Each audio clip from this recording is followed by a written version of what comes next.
Hello.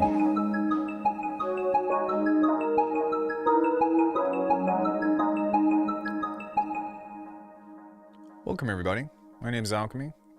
I am going to be your host for today's stream. You and I are going to be taking a journey through all of the new Bitwig 5.3 stuff and seeing what all this has to offer. The thing that I am personally most excited for is the step sequencer. I'm curious to see if they have a couple of things on there. I've been bragging about something called patterning 3 for quite a bit, and I'm not really sure if the new Bitwig has that, but it would be really cool if it does, because really if we can set something on a per step basis, then it would be really fun and actually like encourage me to use something like that a little bit more. Before we get started, how are you? How's life? What's going on in your neighborhood? Are you all excited for the new update? I was kind of expecting something to happen, but I wasn't really sure if they were going to or not. But usually during the holiday season, they come out with some kind of new update. And to be honest with you, like as Bitwig continues to add more and more stuff, like the feature requests start to become smaller and smaller, but we've got some new things to kind of mess around with. I'm not even sure how they work, but we're going to figure a lot of that out today. So let's go ahead and pull up an FM4, and I want to start with the new stepwise. Again, I had no idea that this stuff was coming. I don't know what to expect, so we're going to figure this stuff out together. But yeah, so it looks like you can have different timings on this, which I think is cool, but I am curious. Clear steps, copy steps. Okay, so I'm pretty sure that this does not do what I was hoping that it would. But that's okay. So we do have a thing here that allows us to do that, but when you nudge this, it moves it completely over. All right. Okay. So the number one thing that I wanted to look for within the stepwise is whether or not these steps have individual offset, and it looks like they do not. To me, that is the most important thing with the step sequencer, is being able to shift like one note off and then this one on and then one note off. Now, it's not to say that you can't use the grid, or sorry, use the groove on play, but I wish that they thought that through with being able to move and offset things a little bit, because it's the same issue that I have with EXO.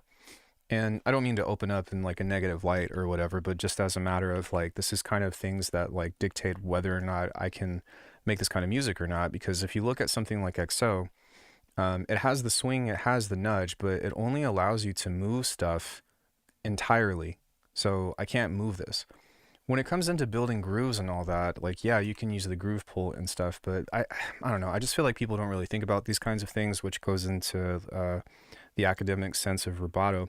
But let's say I have a hi-hat, and I know that this is in beta, but chances are this is probably not going to be added. But if anybody else is developing a step sequencer, a Euclidean sequencer, it's really important to be able to take something that has a groove, say like this, right, to something that is like this, to where this is a little bit off,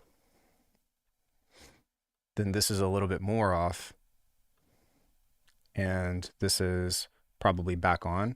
But if you even just listen to this, listen to how this will shuffle.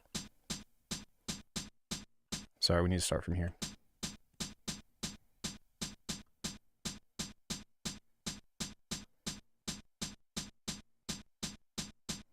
You see how each of these have an individual timing?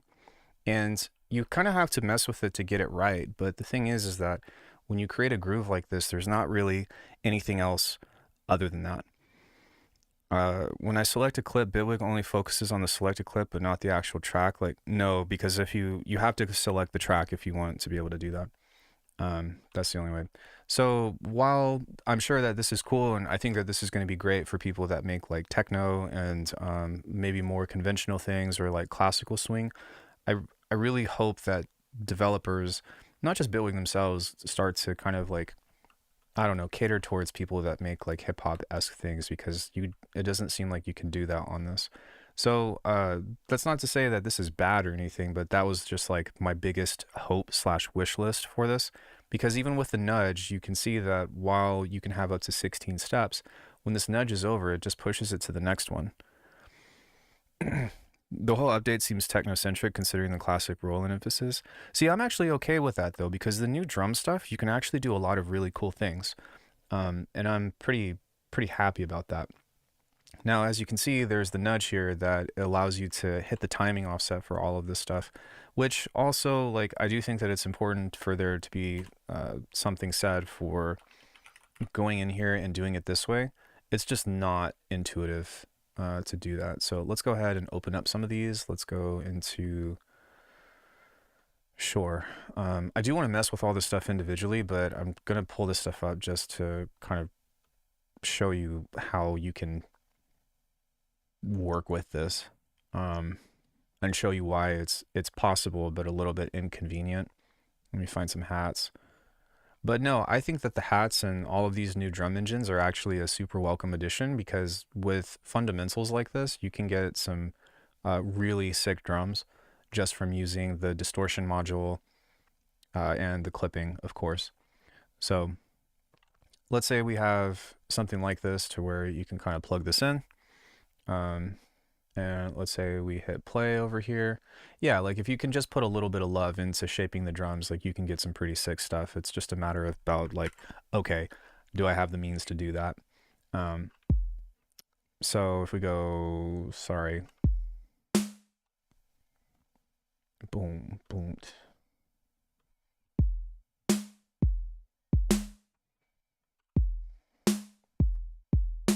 Right, and then let's say, what's the next one? Rim shot, I did that twice. Let's go to the hi-hat. What is this?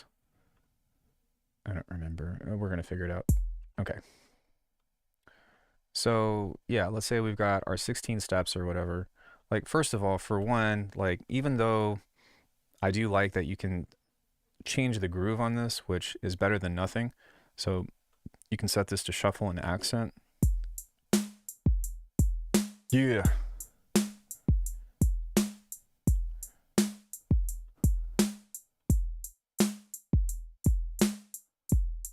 That's a lot.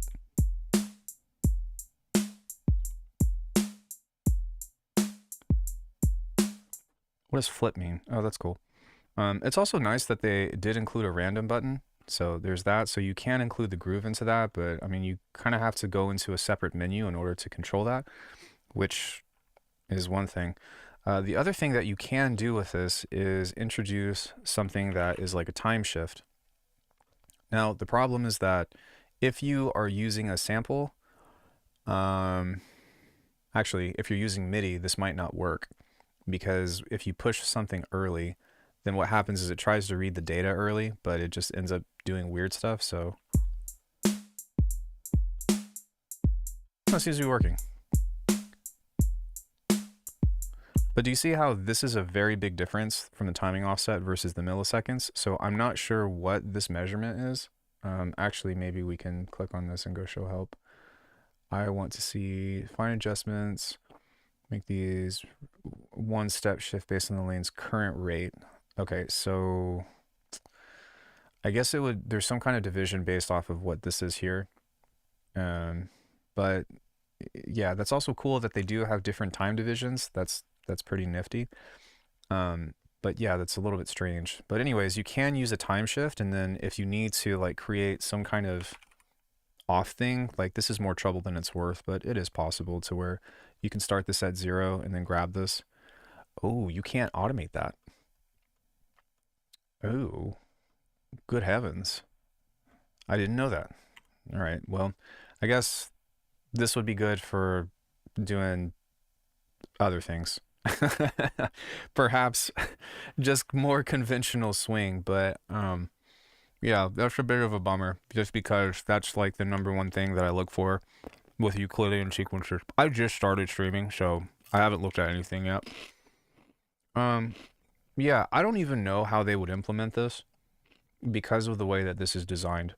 But yeah, if Bitwig is watching this, like if you have a way to where like you can include these step-by-step offsets and stuff, like maybe perhaps as opposed to this being a pin, kind of like this, you can click on this and each one will pop up on the side, and then having a list over in the inspector panel will allow you to kind of move and adjust things. But doing that would be so much better and make this like everything that I wanted inside of a Euclidean sequencer. Does this mean that this thing sucks? Of course not. And I still think that it's a welcome addition. People have been asking for a step sequencer forever. I like the way that it looks. But at the same time, that's, you know, that makes me a little sad. One thing that is cool about this though, is that you can change the divisions here to have different cycles, which is something that Atlas 2 was known for.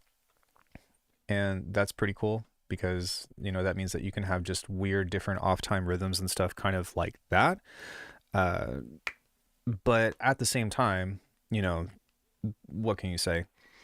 I wish you could open the sequence in the grid or something. I think, is there not a grid? Oh, you mean like this is just an inherent grid device and then you can like make changes and whatnot? Yeah, I think that the note grid actually does have the stepwise though, right? It doesn't? I think that's okay though. To be honest, it doesn't really bother me because you can just develop your own, if that makes sense. Which, if you're smart enough, like if Polarity catches this video, I'm sure that he'll be able to show me how to do a sequencer where you can offset like individual steps and stuff one by one. If I really wanted to, I could get down and modulate this kind of thing. And then something else that you can do as well, even though you can't mess with the time shift, is you can utilize things like the quantize, and provide different kinds of groove and stuff to where I think that you can at least modulate this. So let me see, which we should probably explore at least once. So maybe what I'll do is take this off. Oh no, it's in the right place. And let's go steps. And can we, okay, so we can modulate this in a way that might sound kind of cool, which is definitely a cool thing. The other thing that I'm kind of surprised about is, or actually could be, no, I wouldn't prefer that, but I wouldn't be upset about it either. But imagine if each one of these containers were note effects, and then you could play stuff in between, kind of like the Delay 4. Delay 4. And that's actually something that's pretty sick about the delay 4 is it has both pre and feedback effects and then a post. So if you had something to where you can place maybe note effects on the individual tracks, I think that would be an excellent way to you know, implement some of these ideas. I still wouldn't prefer it because like when it comes into beat making, and this isn't just for beats, mind you, but this is how I think about it. But when it comes into beat making, if I'm having to flip between menus just to move something this much like this, you might as well just use samples. You know what I'm saying? Just a thought, but it should be provided in a way that is efficient and something that is intuitive to work with. So yeah, I think that probably the best solution for what I'm asking for would be instead of having a draw like this, just being able to highlight this note. Maybe a right click or something would be able to color, or maybe it could be the same thing to where it could be like a double click, but I would love for this note to be highlighted and then have something over here to where you can offset or you can do real nudging or per step nudging, because that would make this sequencer like a billion times more powerful. Hey Aaron, what's up? Yeah, so in any case, back to the point that I was trying to make, if we kind of just do this and we solo this, I do appreciate that there's a solo and mute button, but if we go here and we quantize this,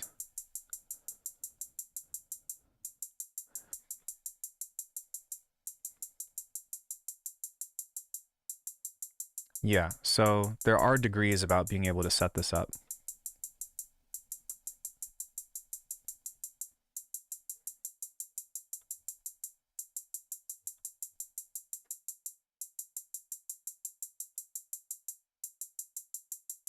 Although this isn't as dramatic as I would want it to be. Perhaps we need to kind of lean in on this a little bit more.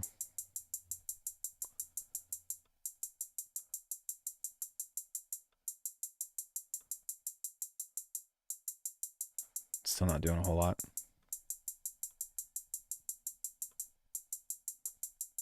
What happens if I do a quarter note? Well, either way, as you can see, it's still kind of a lot of work to mess with. I suppose that you can use the Euclidean.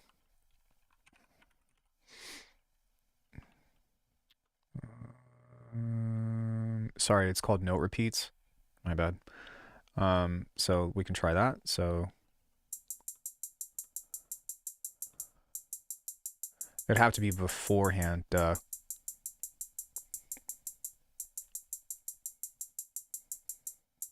Or it might not work. It might have to be, you might have to place the entire thing before the drum machine. Just because this is triggering and then this is triggering. So I think that the MIDI through, yo, thank you so much for the follow. So now that I think about it, you can't even do it on a per step basis just because, hey, thank you, Mix Custom. The MIDI that's being sent into this goes here, and this is what's triggering the MIDI through. So, I mean, it doesn't seem like that's doing much, unless if...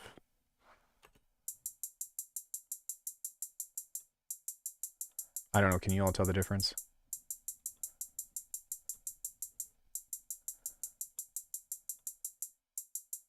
It doesn't seem like it. Yeah, it just seems like the MIDI is going through anyways. What if we change this into... Let's try something dramatic.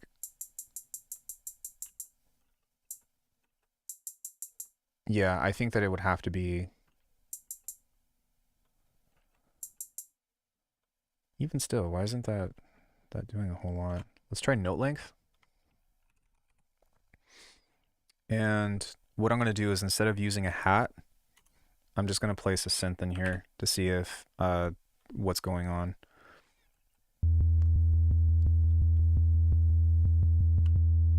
Okay, yeah, so that does work. So in theory, using the Euclidean or using something like that, or any of these notes, harmonize, humanize, all that stuff, can this be modulated? Yeah, maybe a Mako. Yeah, okay, so this can be modulated. So let's go back to the V8 on this and mess with the timing. And perhaps it's just a matter of doing the correct timing. Wish I had a V8. I'm just kidding, but...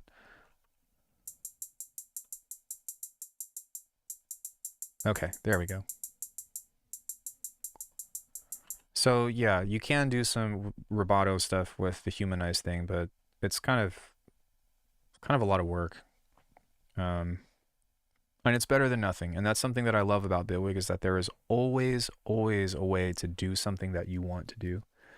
Um, and even though it might not always be the most efficient or whatever. So anyway, let's mess with this a bit. Maybe I can just go to D&B pattern. Dude, by the way, Genesis is a boss. Like, I've gone through and looked at some of the presets that this person made, and like they have some stuff that I was like, that was really clever. All right, shout out to Genesis. Yeah, so if we have FM4, and yeah, we'll just do that. Let's grab a key filter. Let's go D sharp Phrygian because that's what we do here.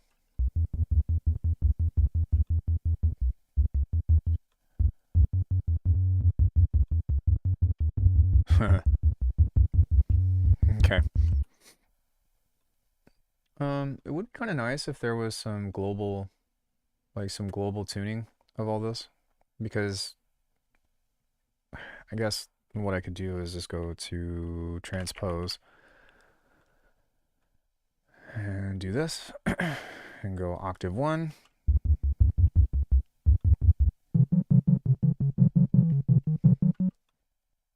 I'll set this to 1, set this to here.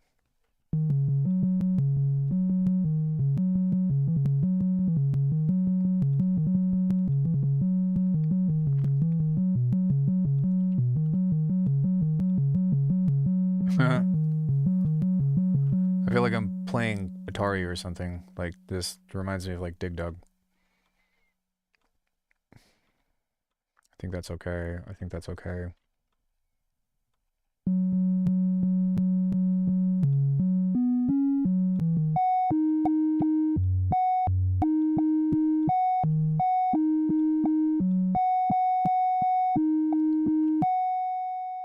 Okay, so let's flip this to random.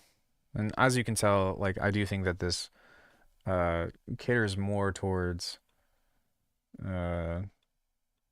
what's it called?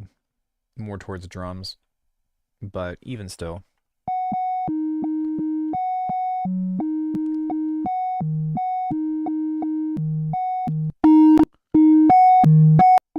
Sorry.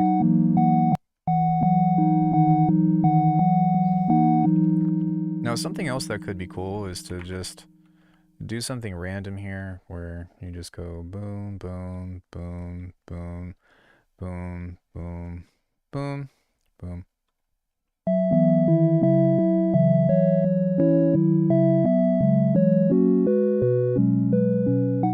Hey, we're making music.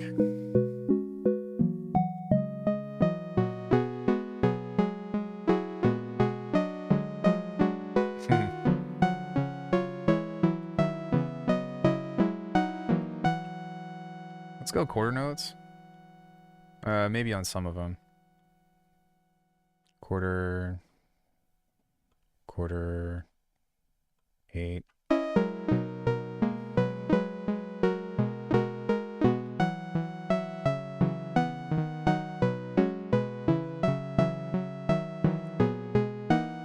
So even though this doesn't sound incredible, in the right hands, I think that you can do some pretty cool stuff. But this would really encourage you to get down with like the steps and stuff too. Because if you create an arpeggiator inside of something like this, right? Like let's say you do this.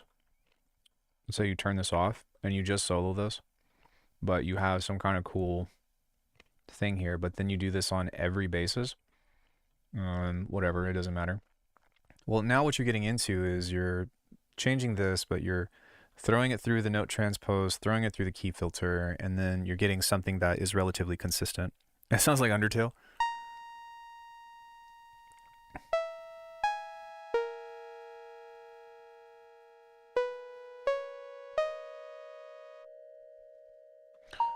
So that's kind of nice. And this is something that now makes this a little bit more usable.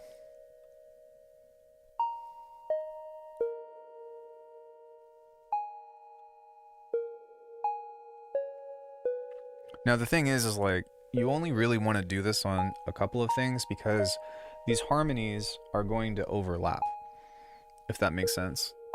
And it's MIDI, so you can definitely use this on anything, which I think is really important to like make that clear. But something else that you could do is be like, all right, let's flip it. And then let's, you know, change this. So that way this is consistent and this is consistent, but you have two dice now to flip this in order to make melodies out of it. And I actually think that's pretty useful because we can just do that. And then I can just do this and be like, okay, let's see what this does.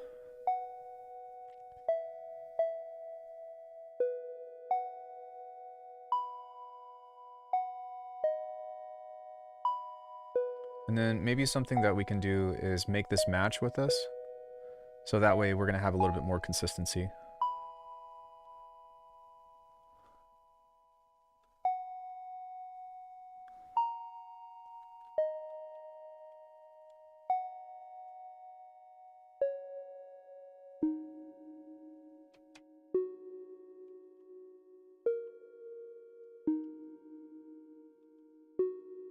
Perhaps now we can add in another one. So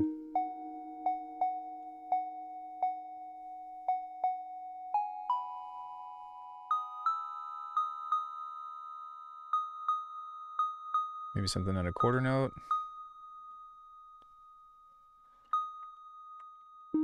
It looks like you can only solo one at a time, which is kind of strange, but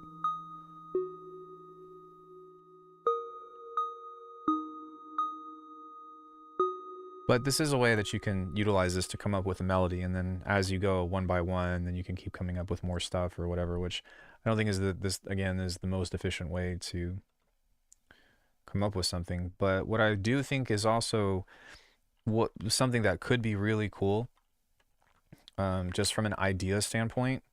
And I really am like, I don't ever take advantage of this stuff, but I know that if somebody sees it, they will. But let's just say we grab this, right? Let's say we go here, turn this stuff on, and we just go boom, boom, boom, boom, boom, boom. Cool. So now we've got some kind of thing, and then actually I'm just going to place this. Yeah, that's why. Okay, so this is why I would recommend having like a toggle of one or the other, because if you do each step like this and you draw, okay, never mind, it does that. So if you go like this and then you do this, what does this do?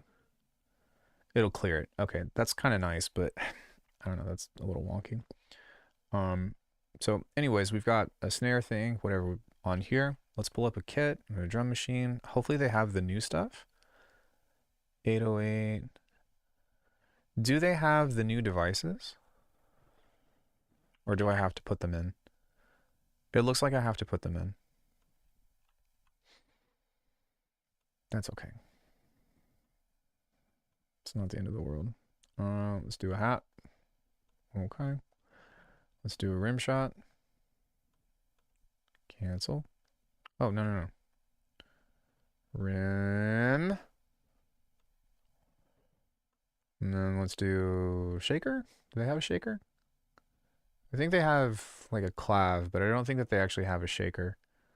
That would have been nice, but it's okay. It's not the end of the world. I can do that. Okay. So we can just use 5, it's fine. But anyways, so we've got something here, which is kind of cool.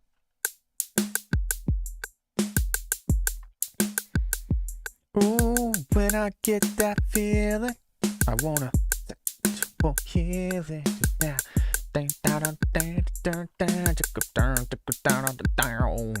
So anyways, you can duplicate this, right click this, and go into convert to an effect selector. And then you can do this again with other stuff. And then you can duplicate this and do it again with other stuff. And from a percussion standpoint, this would be actually pretty sick because you can grab a random And now I'm just freestyling this, but you can set this here. And so now this is going to trigger different patterns that you can either utilize a random or have the modes here from like manual and all this other stuff into this.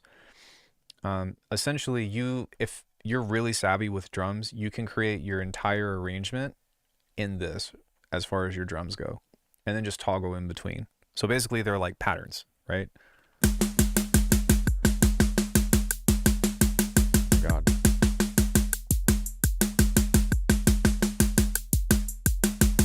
Obviously, this is silly because of just the random drum stuff or whatever. But that being said, I think that it's important to make a point about this, because if you do take the time to like develop a drum thing or whatever, that can be super useful. The other thing that is really important from an experimental position is that if you do something like this, yeah, why not?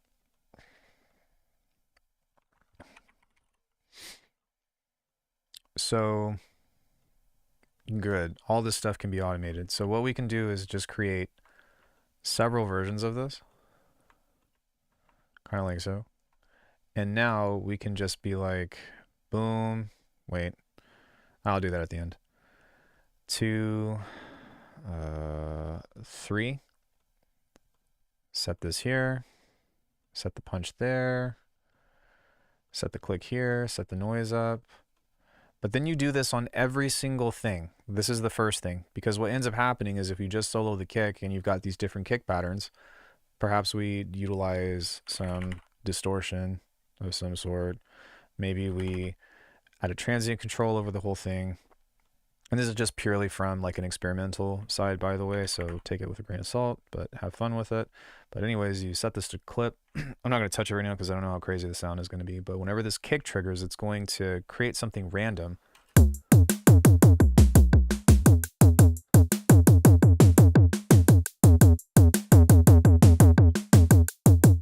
Also,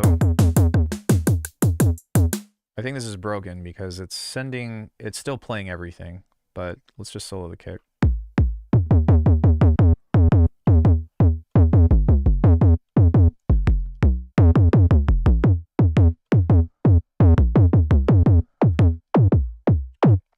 Right? So when you're trying to get different hits and different stuff or whatever, like utilizing this and then being like, boom, flip it again, and then utilizing the random to get different kinds of, stuff will provide a lot of experimentation for you to find things. So I'm going to use an analogy here that might be helpful to people, but I own something called life. I own life. Can you dig it? But anyways, if you look at this in a very similar fashion, which by the way, the same complaint that I have with the sequencer is the same complaint that I have with the live sequencer. Otherwise, I would use this for everything, because you can only nudge everything, not individual steps. But anyways, if you look at this and I go random, you'll start to see that this is doing stuff, randomizing everything. So whatever I put in here, it's going to create a different shape or whatever, right? So if we play this,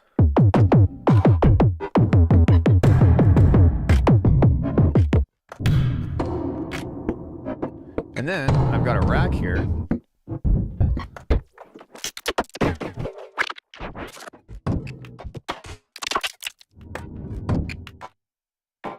It just does different stuff.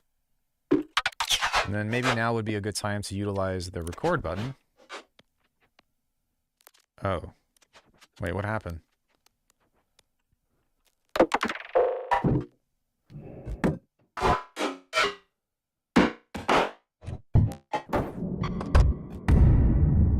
Okay. Now, where did that go? It went into the current project. Recordings.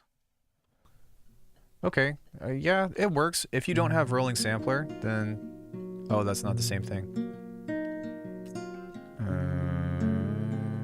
Master recordings, there we go. So you can take this and then you can utilize this to build new drum grooves. So I think this would already be useful. But if I take this and go, alright, which this is all theory crafting, by the way, how you work is going to be how this works and applies to you is going to depend a lot. But let's say I take something like that, and then I go, oops, turn this off. And that's actually kind of cool. So we can use this as a song starter. Where's that supposed to be? Yeah, so.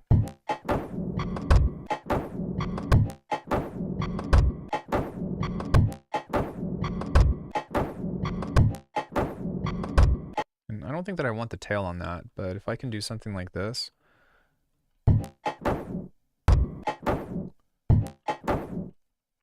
Then maybe I can do something that's kind of like a, but move this off a little bit.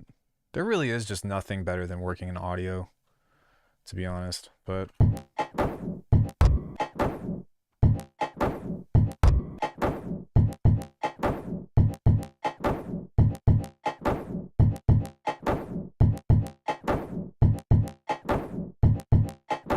Yeah, so, you know, you can utilize that kind of stuff to create new experimentations and stuff with. But that wasn't even the cool thing that I wanted to show you. The cool thing that I did want to show you is utilizing what I just showed you with stepwise. And then what we can do is, instead of use randomized V-kick and all that other stuff, we can grab a sampler. Maybe. Cool. We can go into our file browser. Everything. Let's just look up some percussion. New samples. There we go. And what we're going to do is we're going to create a multi-sample, and we are going to select a bunch of these, as many as this will let us. Drag this in. And now what we'll do is we'll highlight all of this stuff. We're going to right-click this.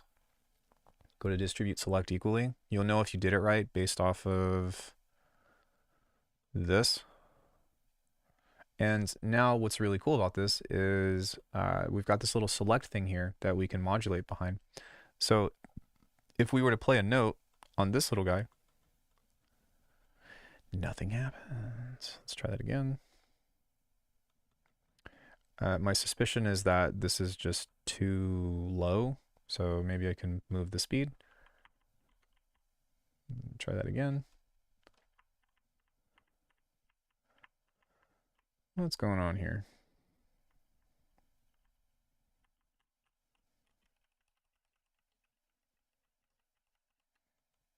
Okay, so I don't know what's up with all of these, but let's maybe move them down.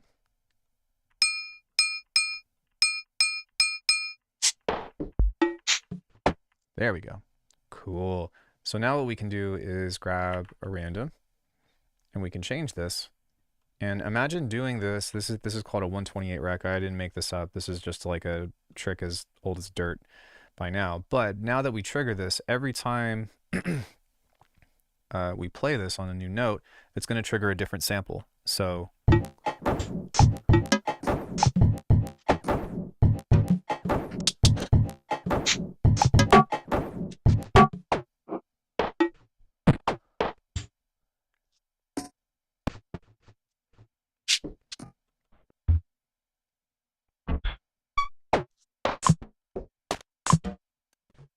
So the thing is that if you've got a bunch of these now, we're just going to use the same ones.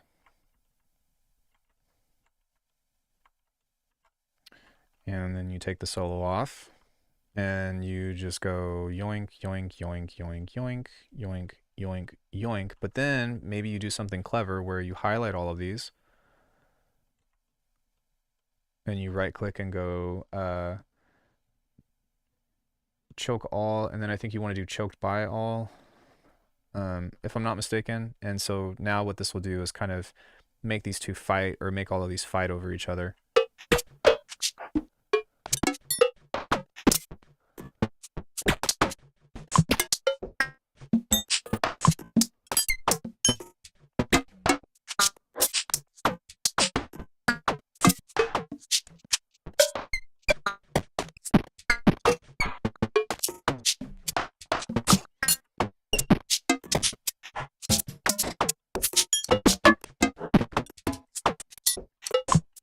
Yeah, and then you can adjust the offsets, you can adjust the velocity amounts and all that other stuff, or change the accent boosts, and then open this up with the play and see if you can get this to kind of rock the way that you want it to.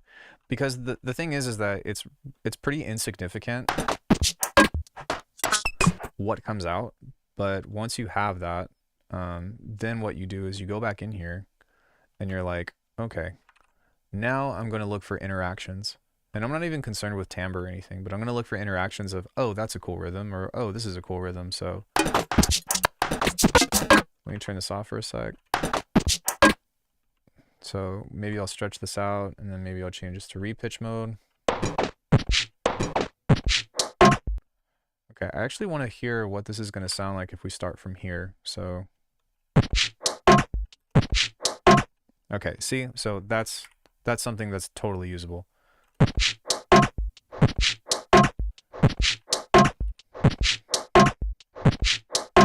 Now, what I would do is process this into a means that would just be percussion, but at the same time, it kind of lets you mess around with stuff and reintroduce audio in ways that give you cool rhythms and grooves and stuff. So yeah, I know that I spent a lot of time on the sequencer, but that was the thing that I was most excited for.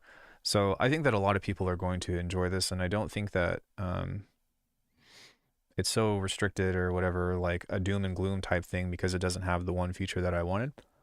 At the same time, there's a lot of cool ideas that you can explore that if you take the time to set up, especially since this has channel options, then you might be able to, which I don't know if this means that you can send these through different channels or not. I'm assuming it does, but yeah, I'm not going to worry about it. Yeah, so the retrospective, not retrospective, but the recording thing is pretty cool. But it's still the record button, which is kind of strange. But I wonder if I play something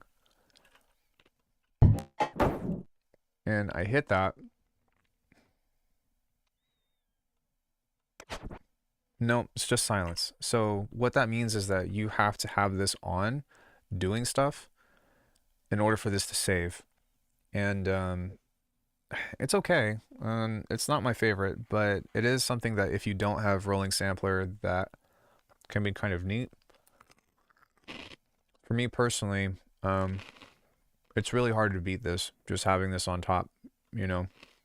And I'm kind of curious to what Bitwig were thinking whenever they added this feature, because it seems like it's inspired by rolling sampler, but I don't know. There's just nothing that can beat this. It's so much faster, you know. Like you actively have to turn it on in order to do stuff at the beginning of the project. But if you hit play, then but I don't know, maybe it's just easier because you don't have to set up a resampling channel and you don't have to bounce in place. So that kind of makes sense. So I guess if you're playing something and then you turn it on, right? Like, because where normally if I'm like twisting audio and stuff, I have to set this to record and then it needs to record and go to the new channel or whatever. But maybe this is just like, okay, it'll capture everything. So yeah, I don't know how I feel about that. I think it's cool. I would rather have it than not, but I most likely won't use it just because there's other things and other tools that I've spent 20 bucks on that has literally changed my life.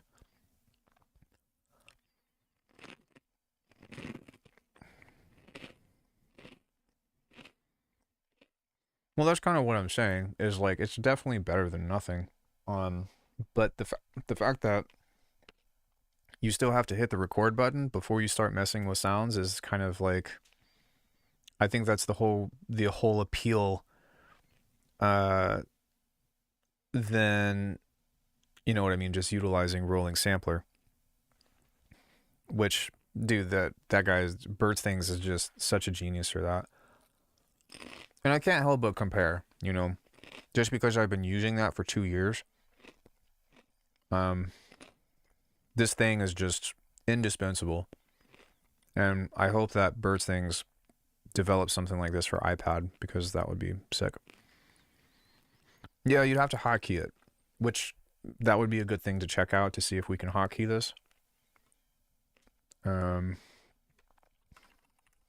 Okay, so you can hotkey this, which is nice. So if you don't have rolling sampler, then that's a pretty handy tool. Maybe you just have it set to like, I don't know, F12, or function F12 or something like that, and then you're like, okay, now we're recording and stuff, and you can do that independent of starting and stopping or whatever. It's not the most elegant solution, but I do think that it's better than nothing, especially if you can, like rewire yourself to be like, okay, it's time to record. Now I'm going to start doing stuff and hit play and whatever. Okay, I'm done with the session. Now I'm going to stop recording, And I will say that something that is really important about this is that I don't think that this has a timeline. I don't think that this has a cap. Whereas with rolling sampler, you've got 10 minutes max, right? Duration. Yeah, you have a maximum of 10 minutes. The difference is that this goes... The reason why this makes this so much more convenient is because this goes to your RAM, and then you can select what you want out of it. Whereas if you're doing long sound design jams or whatever, like you'll get the entire recording, which is nice because you can utilize this to pull up where it is with the master recordings of the current project. Like that's definitely respectable. But a screen for the waveform that allows you to go directly from it. Yeah, right. That's kind of what I meant. Like if you just want to pull directly, but even still, like it technically has a couple of features that rolling sampler doesn't have. So, that's a thing. Now that I think about it, I think that this is built for modular jams, or maybe like recording a set or something. Yeah, most likely one of those. Yeah, it feels like Edison without the extras. Still, like I said, I'd rather have it than not have it. Okay, so what do I want to look at next?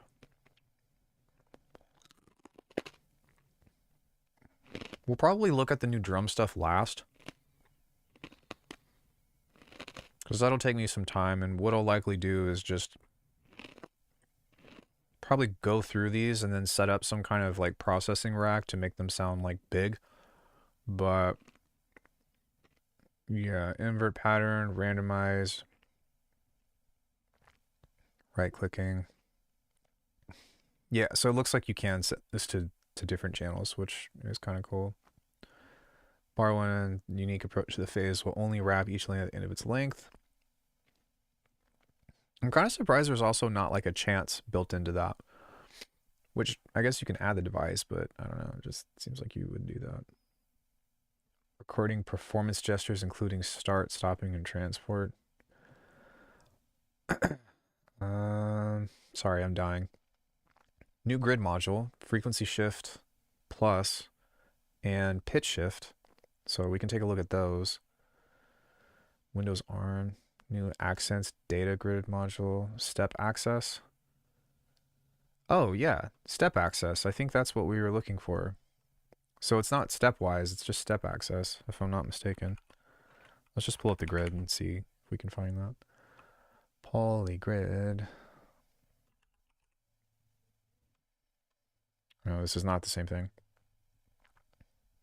But I think what it does is gives you something like this to where you can develop whatever it is that you want to do. Or you can use the gate trigger. Gates. There's also the accents. So I don't know how you would set that up. This isn't really my world, but there is that. I am interested to look at, what is this? Let's look at the pitch shifter. Pitch shift.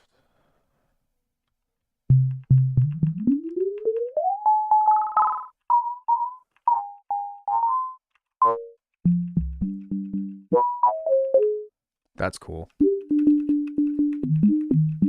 Oh.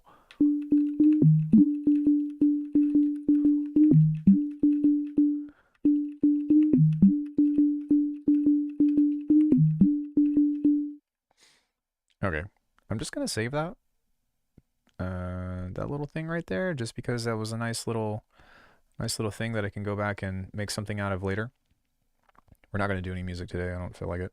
But yeah, that's a cool little riff. So this is nice.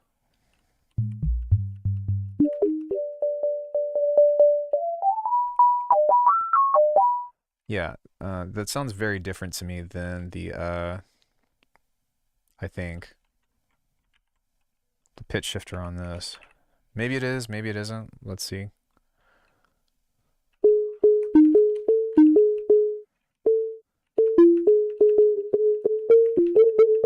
Yeah, that's a very different effect. So let's place this at 161. Let's place this at 34.7 hertz.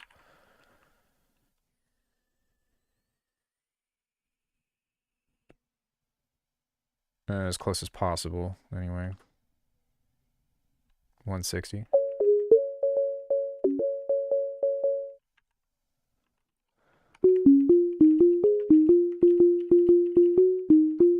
Okay, so my question is, why didn't this just get an overhaul as like pitch shift plus or something?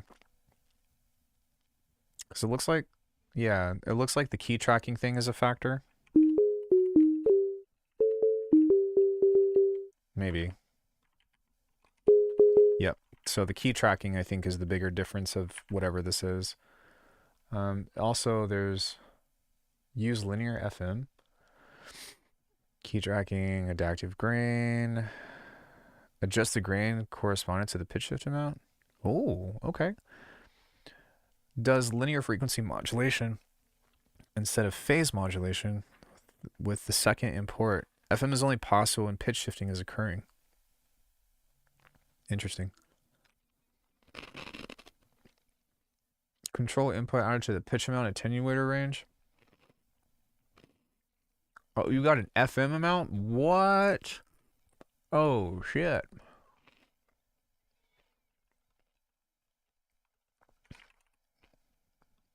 Go wavetable. What is this going to sound like?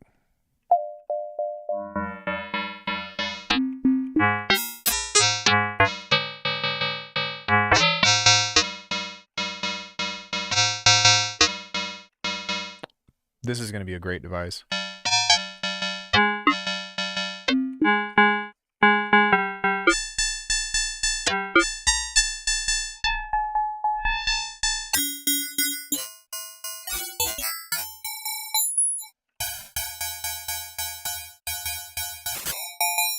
Wow, that's so many sounds out of just...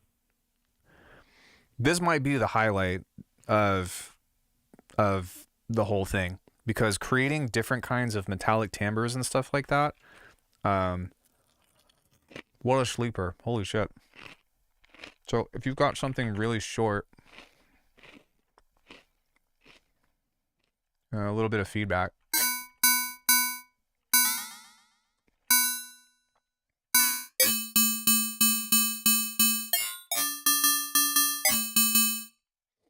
Say you've got a filter plus, maybe not that much. Let's grab let's grab an over, and then we can just use the comb filter for now.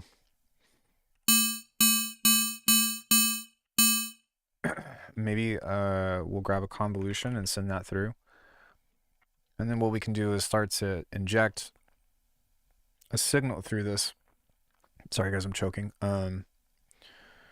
Beersheba. What is that? Is that a place? We can start to inject this into the makeup.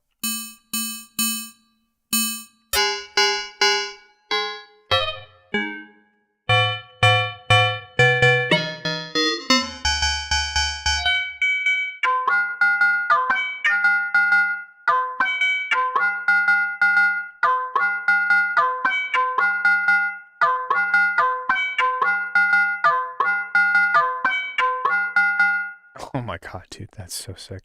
Okay, I need to record that, so like...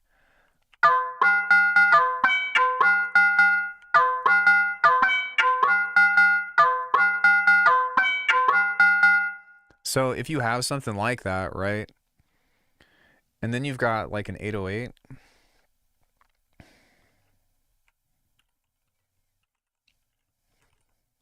Which maybe we can just pull up the V. V808. Hello?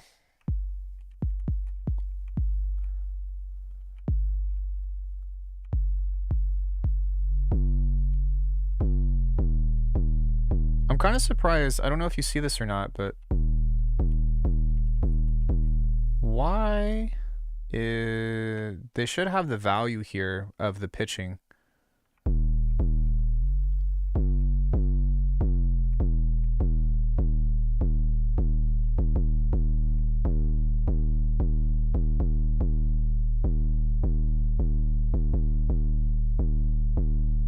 Okay, that's fine.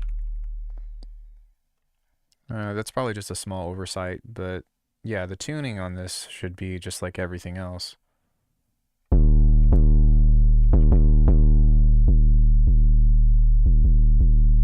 But if you do have something like this, and then you just do like a dom, donk, dom, dom.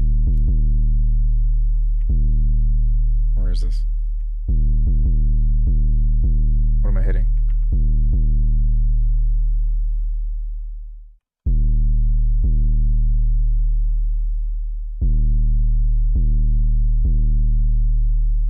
Yeah. Let's see what that does.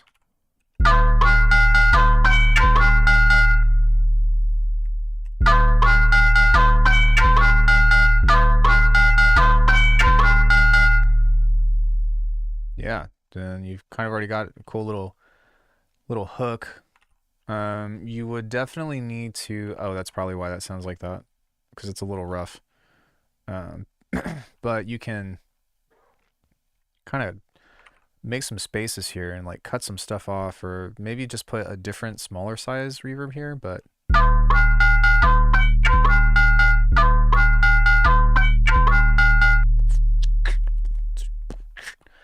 then you got the V8 clapo. And you can kind of play something here.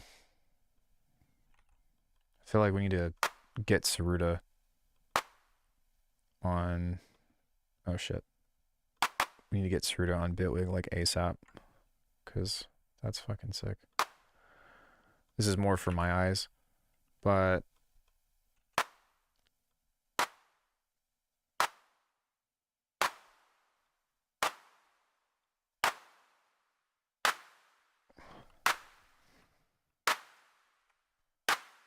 okay.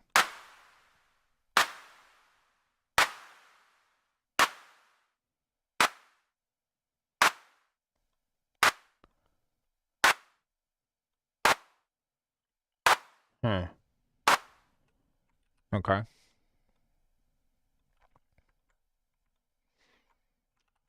So we can duplicate this, grab another filter here, and make this into a bandpass. Grab this, go time shift. I know I said I wasn't going to make beats, but just as a concept. It's just a concept.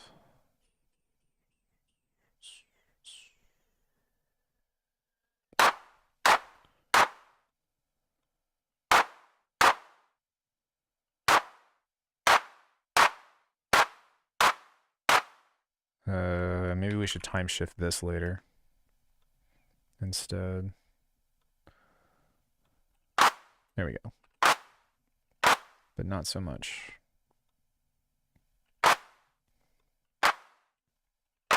There we go.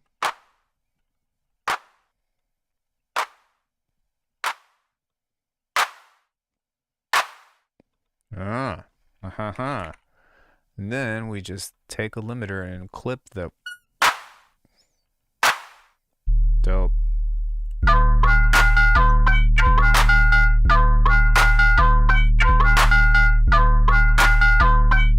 Cool. Great. Push it forward.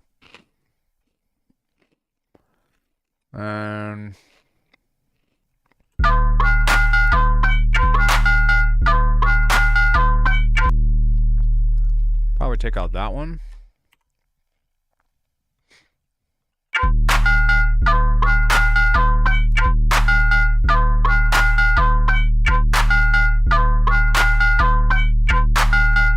Yeah, that's super cool. So utilizing a lot of this stuff and just getting random things out of that is pretty interesting to mess with. Yeah, I think that as a means of getting like super distorted metallic sounds. Because like, mind you, we only threw what's the top LFO on filter table? It's doing nothing. It's not doing anything at all. It's just there. Um, but this guy with the FM, that's sick.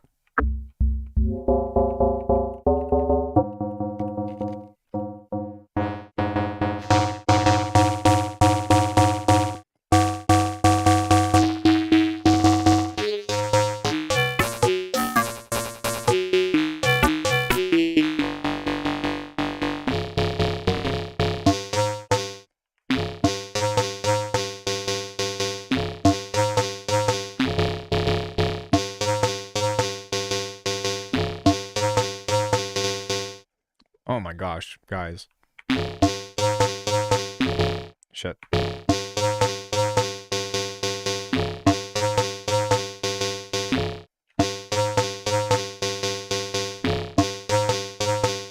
Yeah, so far this is the coolest thing that I've heard. That's a big deal. That might inspire me to like use the grid more. There's also the frequency shifter. So let's see what this has to offer. Yeah, I'm still kind of confused as why this doesn't have stuff. Why is this not just frequency shifter?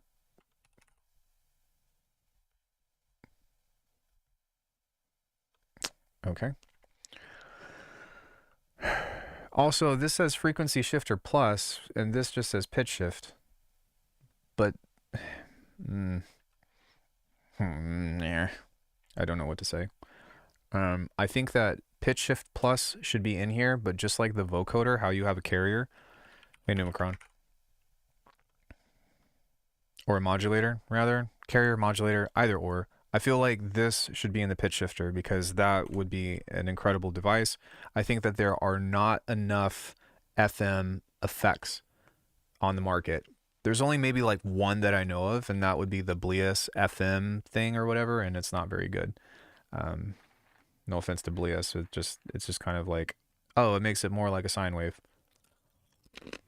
But this thing is so cool. Why is this not a device? For this. Same complaint I had when Filter Plus came out. Sorry.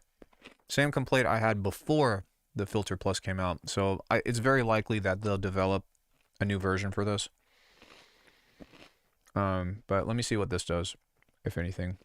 Actually, what I wanted to do was look at this stuff here in a second, but I'd like to see what everything is.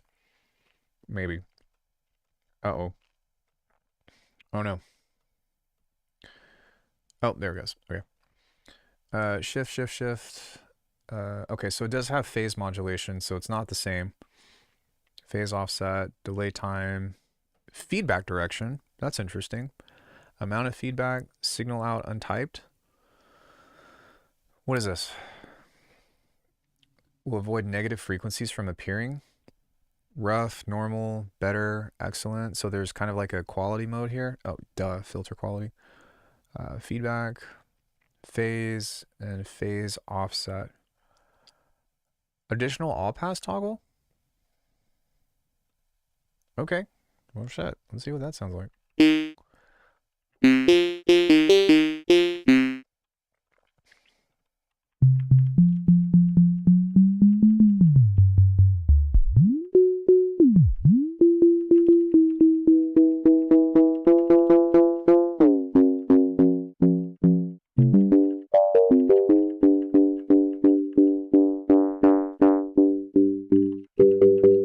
This is great for physical modeling.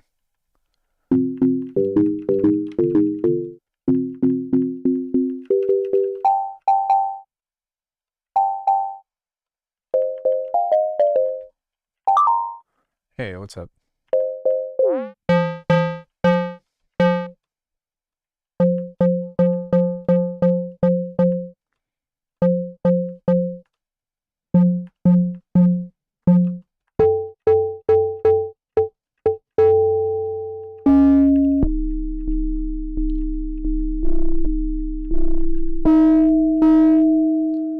Interesting.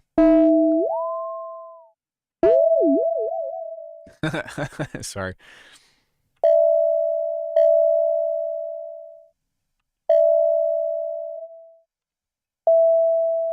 Can I right-click this and set this to something different? You can't set it to key tracking.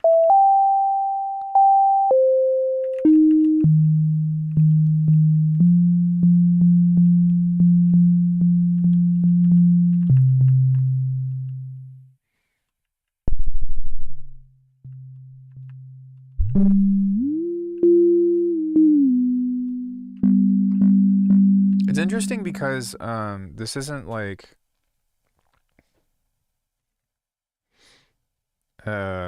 what's the word? It's not like pulsing.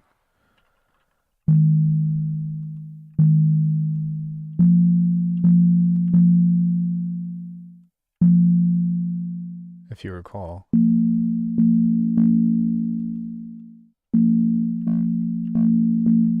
Oh, that's some nice stereo. That does when you rotate the phase.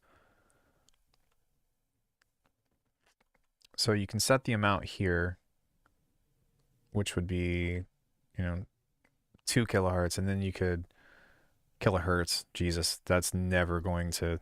I am never going to get over that. What if we just go to hertz and then we set this to like 5 hertz? There we go. Okay, so it's still there. You just have to use the smaller division.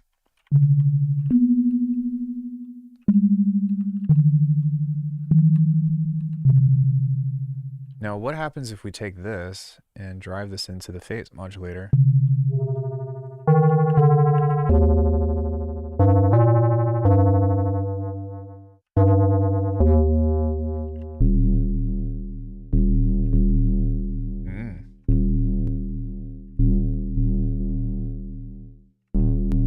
In a world full of tacos, one man, one journey.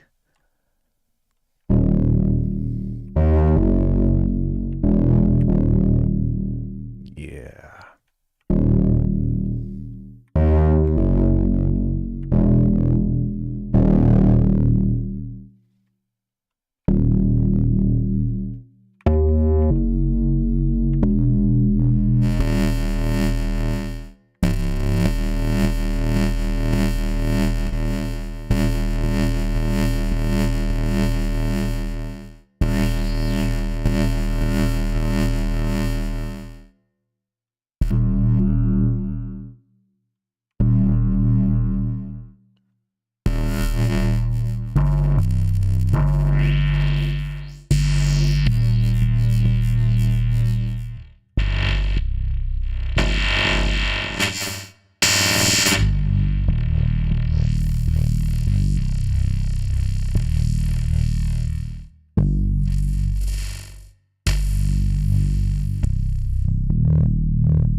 Crazy.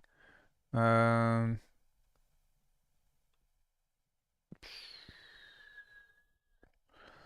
go wavetable.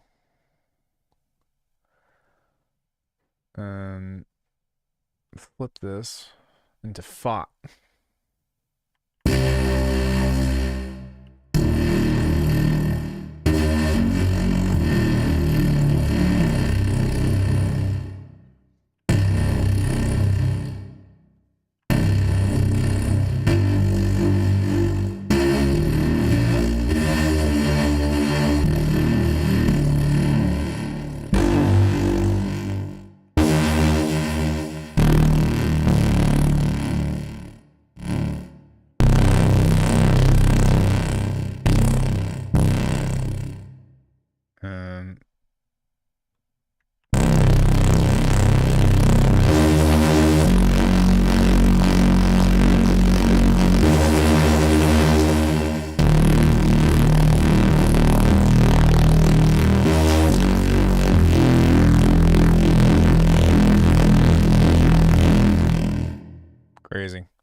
Sorry. What can we send this into? Maybe we can't. Maybe we can only send this into other things. Grain rate in. Oh, so we would need something like an audio rate. Maybe we can do that.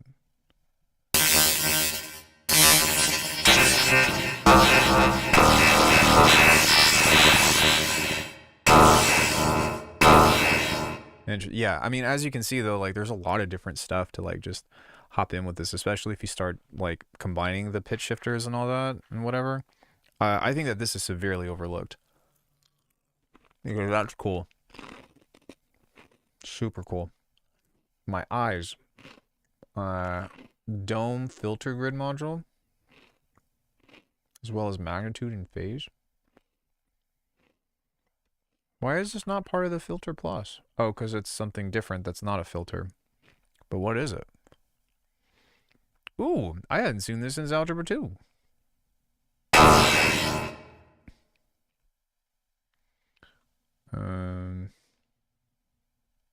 Quality.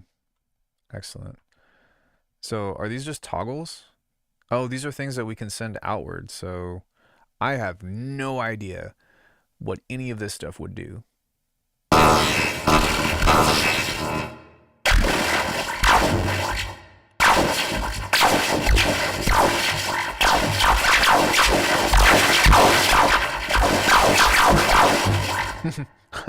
Whoa.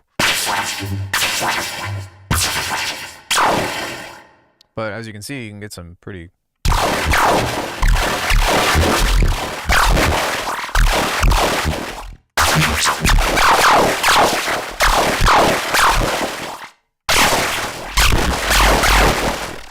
Yeah, I mean, just... What? Huh?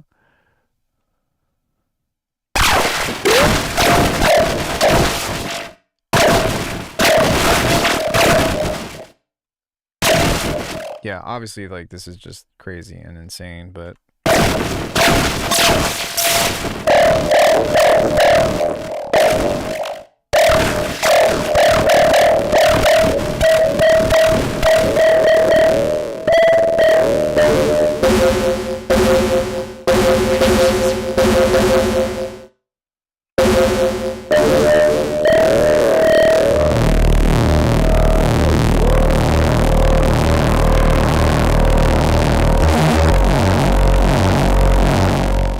Wild. Cool, so that's that. I have no idea what it does. I understand that these are math things, but as far as what it's doing to the signal, that's pretty... I've never thought about using like negative integers because that's what the imaginary portions are, but that's way beyond my education for math. So note in can now convert from instances of the same plugin vs to clap when supported. Randomized note now works consistently when modulated, whether the track is in focus or not. Yeah, this is shit. Sorry, this is the shit. This is dope. I am so sorry, Bitwig. That is not what I meant to say. And that is not how I feel. These two are freaking sick. There's new polyphonic shifting modules. Oh, okay. No, those are the same things. Okay. System overhaul, master recording, step sequencer. I guess we'll get into this stuff now. I'm a little surprised that there aren't kits for this, which there most likely will be whenever there's like the full release or whatever, but I'm kind of like, why are there not racks on this to be able to set this up?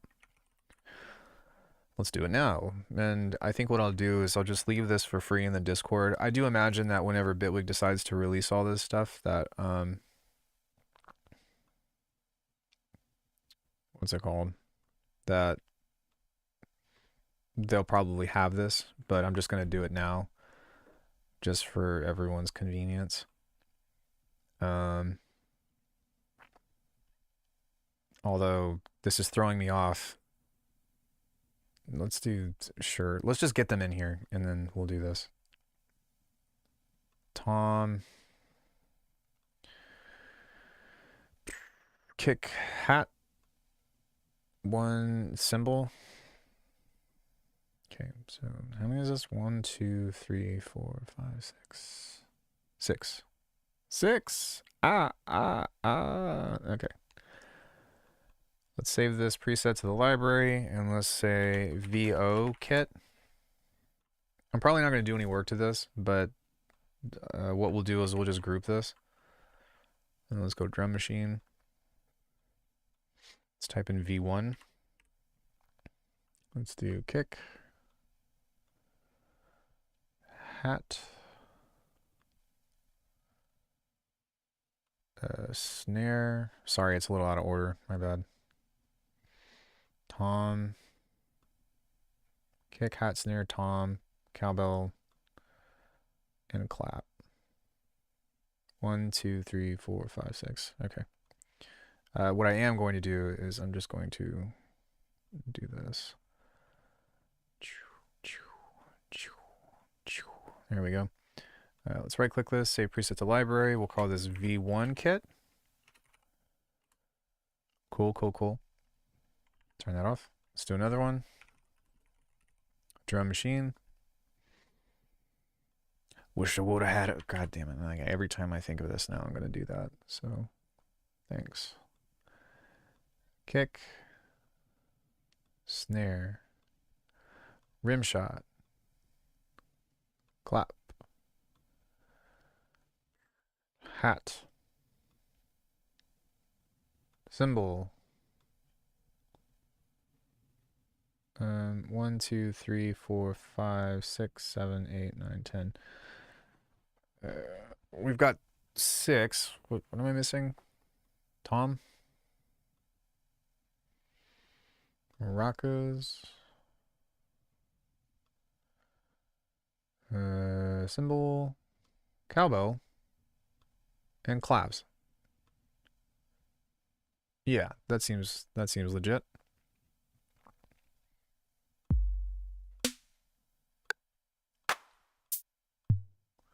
Cool. Save this as a V8. V8 kit. Let's go drum machine. I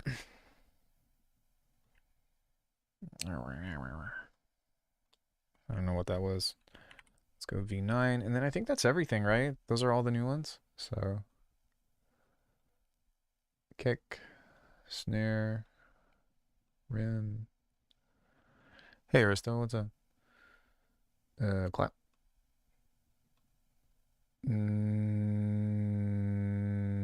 Hat open. Sorry, hat closed, hat open. Ride. Tom. Crash. And what am I missing? Shot, snare, tom. Crash. Crash is right there. Clap is right there. Ride is right there. Rim shot. Snare. Tom. Kick. Hat open. Hat closed. Crash. What am I missing? 1, 2, 3, 4, 5, 6, 7, 8, 9. Is there only 9? 1, 2, 3, 4. There's only 9. All right, I'm tripping. You can just delete that. Yeah, I'm checking out the new stuff. Save presets to the library. V9 kit. Just very, very basic. So yeah, I think that 6, 16, 17, 18, 19, 20. Yeah, those were all of them. All right, sweet. Let's go ahead and start with the V0 kit.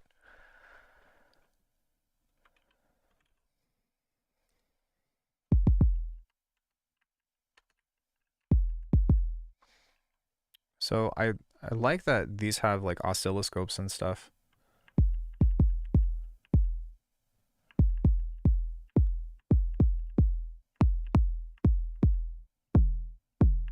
Oh wow. I like that.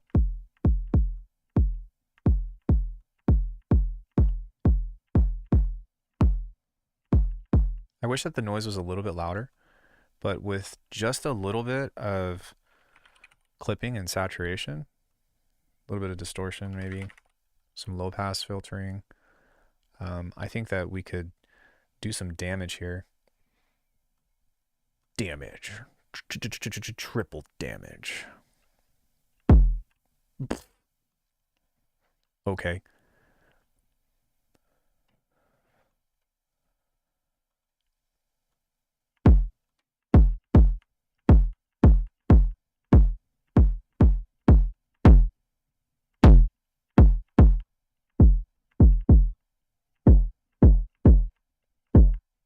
Well, that was easy. Like, I guess one thing that would be nice is having an option to shape the curve. But maybe if you take the punch away and grab a segment here. Let me see if there's a way to finagle this in an easier way.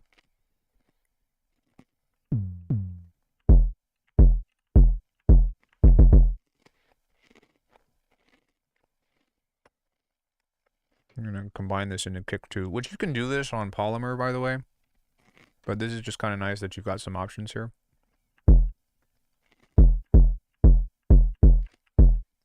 So if we set this to the tune, how high does that go? 24? Yeah. There you go.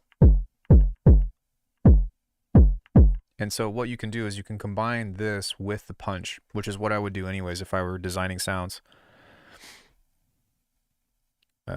No idea. I think that it's just a like a style thing. I don't think that it has any function.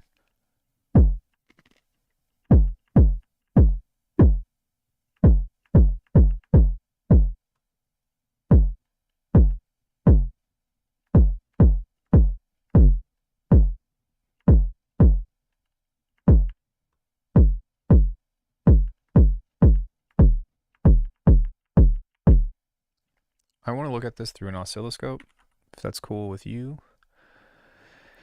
Not that I need your permission, but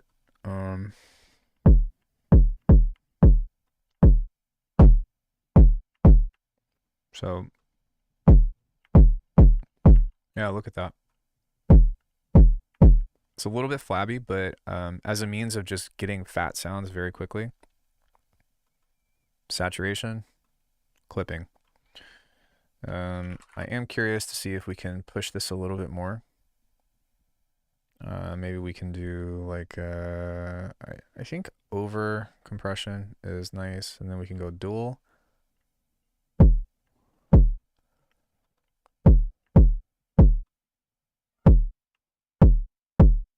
Yeah, so we can kind of make the transient a little bit more workable. That's too much.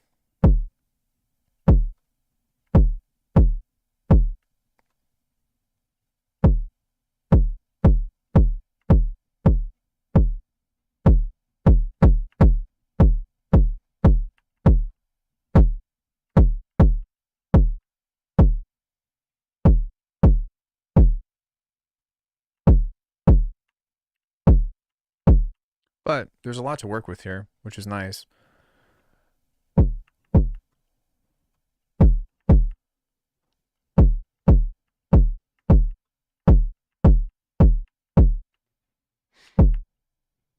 Or just leave it there. So yeah, that's kind of nice. Maybe we can try some glue.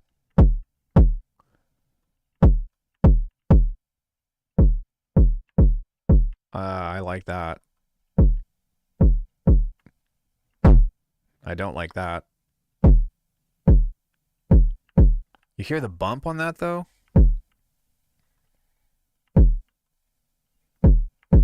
So this would be a fundamental. I think that's the important thing to remember, at least with kicks and stuff. I think what I'm going to do is I'm going to right click this and save this preset as a device, save as default, just so that way I can edit this if I need to. But yeah, you've got your own little cool, nice electronic kick 2 in here.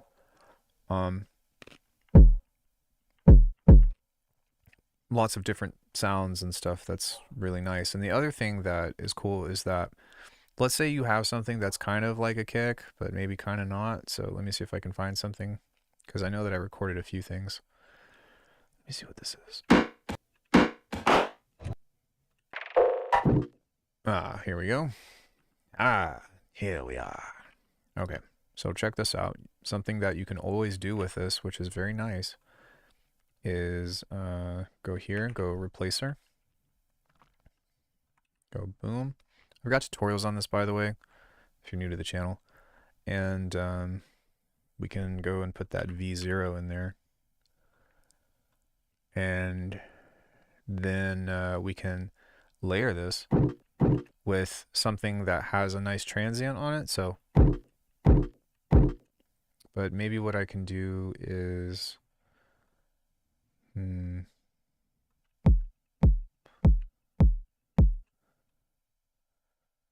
lower this for one.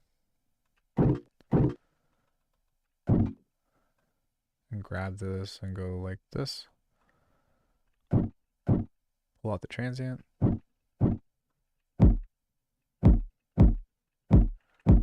So there's a little bit of a phase thing with that, which is kind of interesting.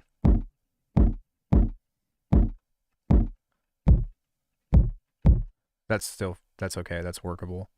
Because once we utilize my own stuff or whatever, like maybe I would do something like this. There's just nothing replaces this guy.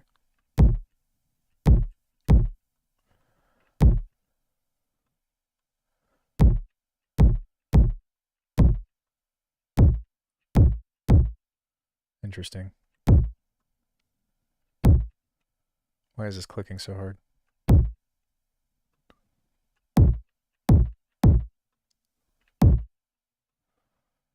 I'm not that upset about it because it's manageable. Oh, maybe because of that, but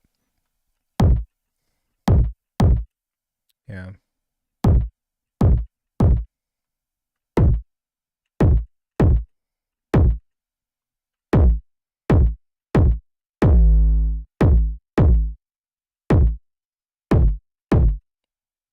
Look at that.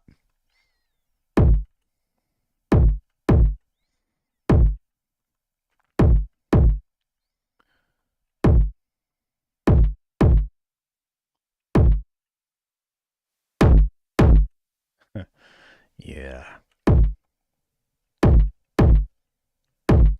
But the transient on there is, it's not too soft. It is a little sharp, especially for a kick, but like you can always fix that.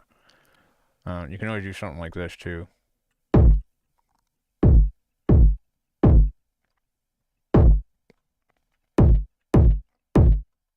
But different options, which is nice.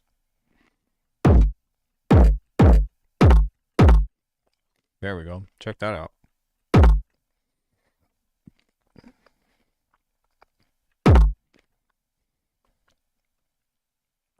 So, you know, let's say you want some smashers or whatever, and then now we focus on the snare. I like that. That's kind of fit. Oh, it's kind of physical. Let's get physical.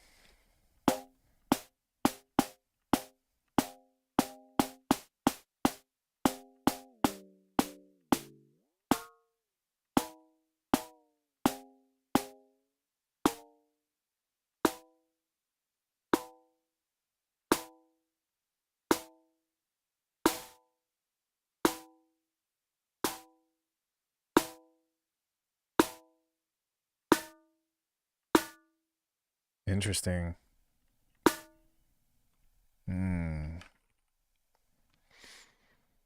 Okay.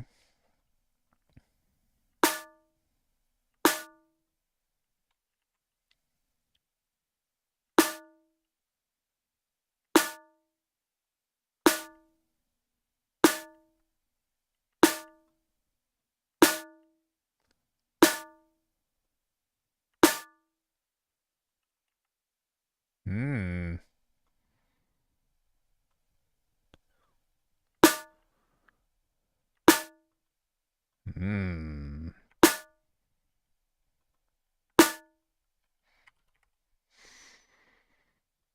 Hmm.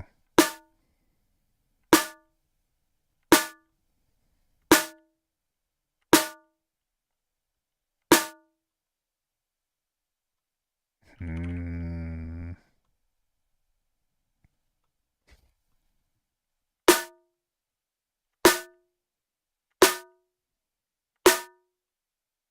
I really like that it gives me different, like the phase is obviously different and stuff in different cases or whatever, but that's very interesting.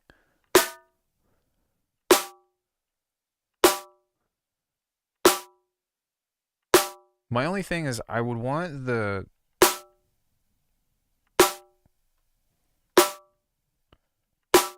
I want the transient to be a little harder, but not like that. So what I'm going to do is on the filter plus, coming into this, I'm going to push, well, maybe.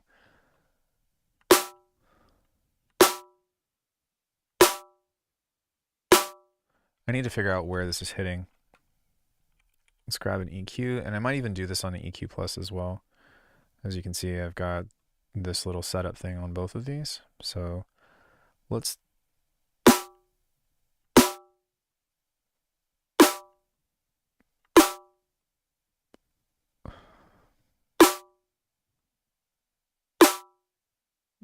okay. Now if we just shelf this just a bit, too much.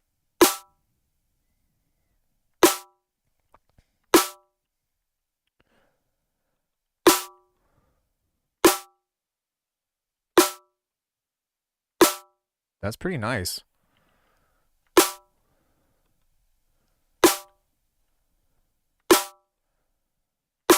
There's still like some shimmer or whatever that I would like with this, but maybe that has to do with what's it called? Maybe that has to do with the high end.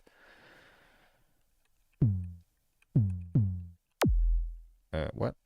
There we go.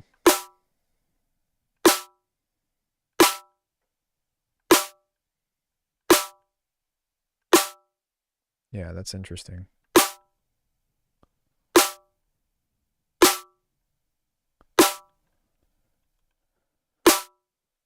But I mean, the resonances and stuff of this are very natural sounding, which I really like.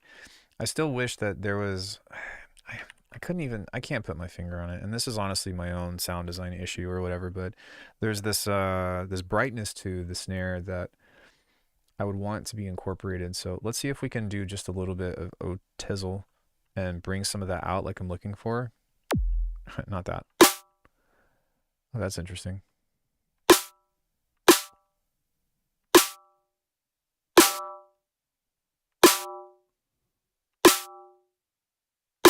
Yeah, so it's lingering on the metallic effect, but it's not giving me more of the sh the air or the how would I even describe this? The sizzle. The shizzle of the snare. But I mean, hey, that's definitely workable. I mean, really, when it comes down to making snares from synthesis and stuff, like all you need is sine wave and white noise and lots of distortion and effects. So all things considered, it's, you know, anything that gives you a little bit more control, which this is great because this actually has a lot more of like a membrane designer into it. And like we can go way further with this if we wanted to, but I don't think that we have to. I think that just a little bit of saturation, a little bit of distortion, and shaping the transient can give you more than usable drums. And no, it doesn't sound like super duper or whatever. But the thing is if you start thinking about going a step further with the physicality of things, there's a lot to be seen here. Where, uh, are you drunk? Question mark. What does that even mean? Let's grab a real room. There we go. That sounds nice. So if we boost this just a little bit and then control it, maybe push the sides up a little bit.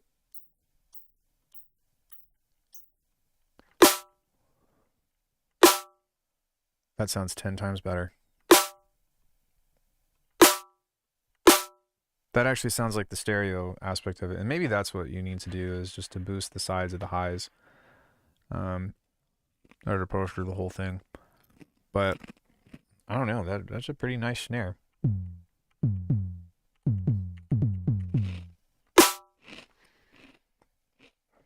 We can make it snappier.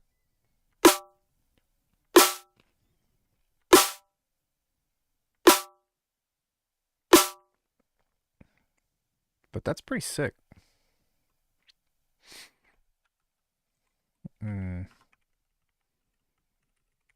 Mecha Schnorr. Wait, that's not what I meant to do. Mecha Schnorr. Snarf, snarf. No, I'm just kidding. Yeah, that's pretty cool. And we can use the same processing stuff on these other things too, but like that's pretty cool. Oh, see, this has tuning on it. Gated. Oh, that means that if this...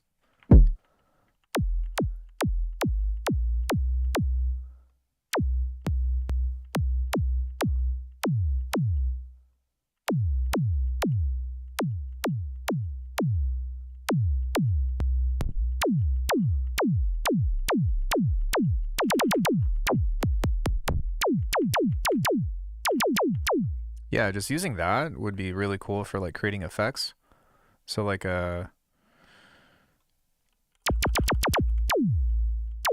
wish that this could go further though, because it would be really cool to have it like do a really slow thing. But even still, that's pretty cool. Jesus.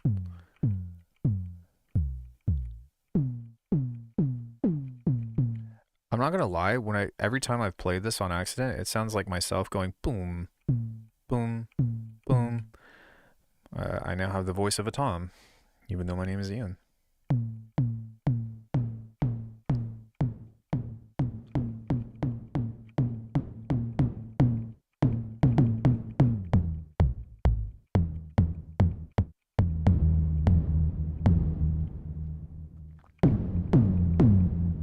Yeah, it sounds like somebody's humming. Okay. This sounds like a chord.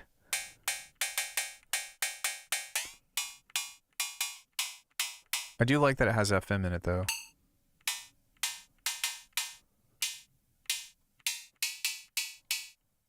Sick.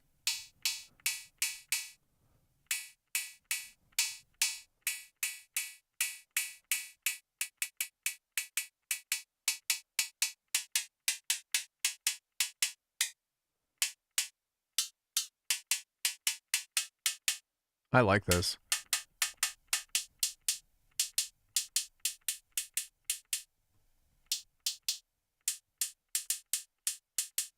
I think that this is kind of the same. Yeah, it's like the same thing, but just...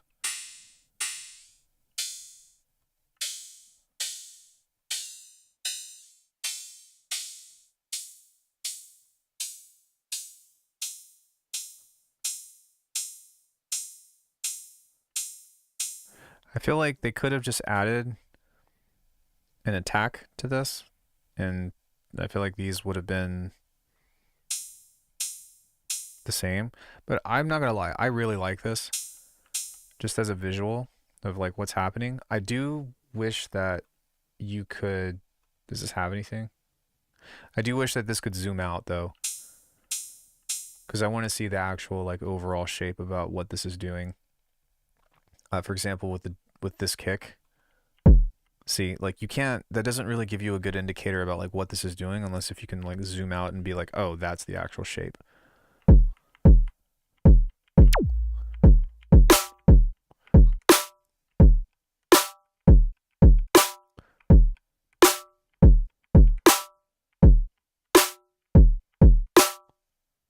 Yeah, like if you have that plus some extra distortion, like some crunchiness on top, that's not that ain't a bad thing, baby. I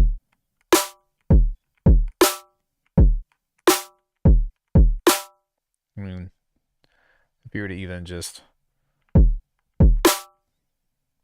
take off the clap, maybe not the clap, but just add those kicks in.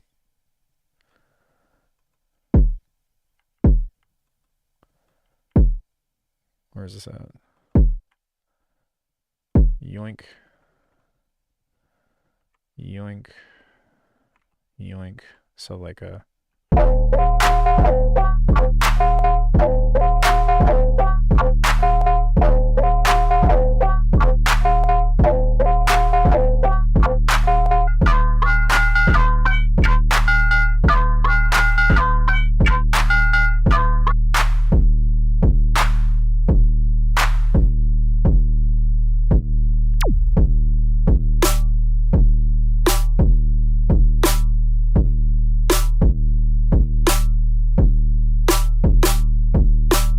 Sick, man. Yeah, like I don't know. I'm a big fan of these. Even especially for that kind of snare. That's nice. Let's take a look at this stuff. And what I'm gonna do is probably just copy this. Copy this stuff over and see what we can get out of it. Does anybody have any questions so far?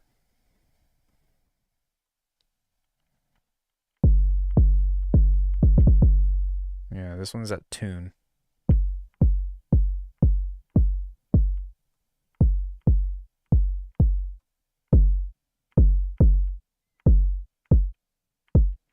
I like the punch of this a lot more.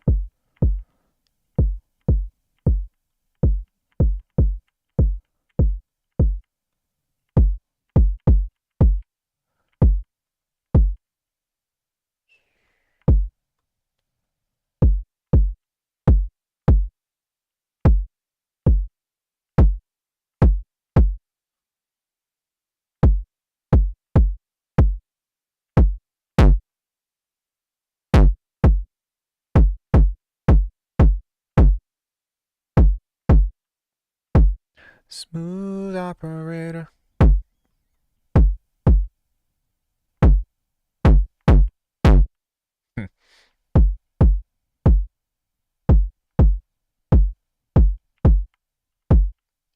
I like that.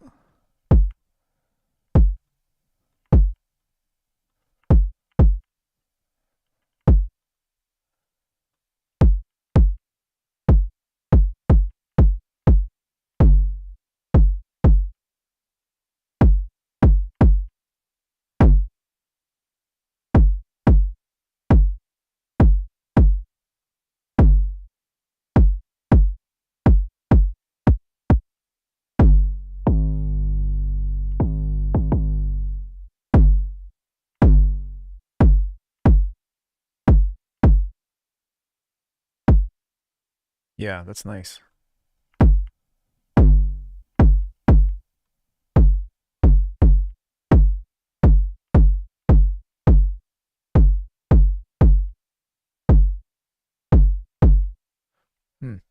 Okay.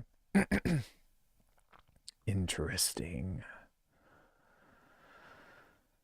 Let's grab all this stuff and copy it over to the snare. And let's see what we can get out of this. I'm going to group this and just turn it off.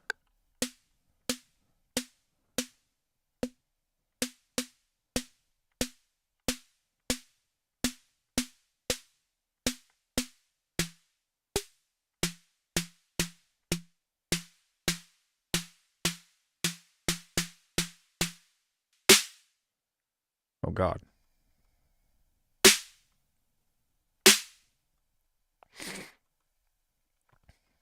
No, no, yes.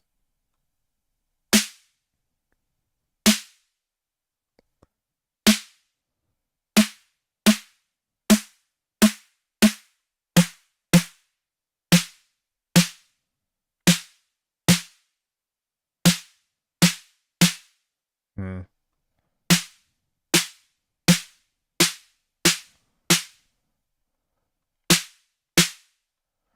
Yeah, it definitely has like a really hard like.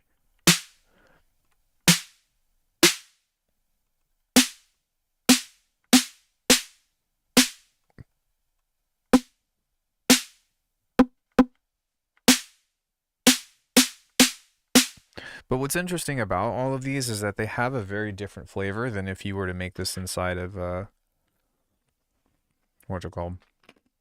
Inside of polymer.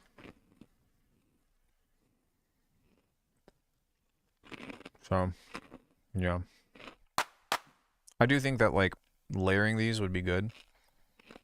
I do want to check out the rim shot as well. That might actually be really cool. I want to see if I can get like a nice like kerclunkers.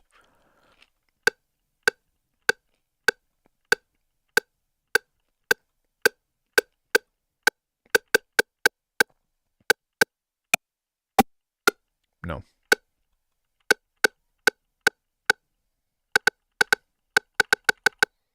Yeah, so as far as like designing rims, I still think that it would probably be best to continue designing those uh, from scratch.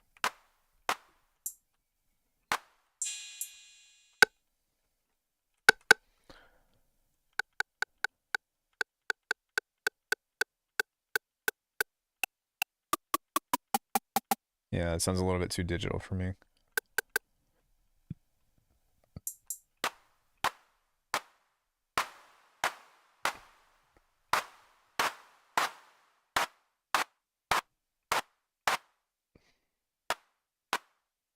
And even for this stuff,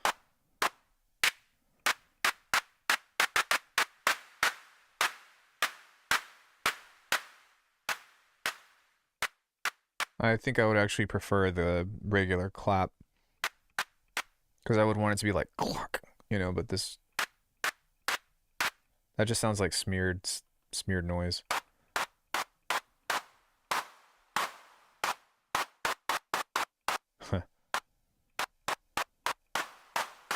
Like that one's kind of okay.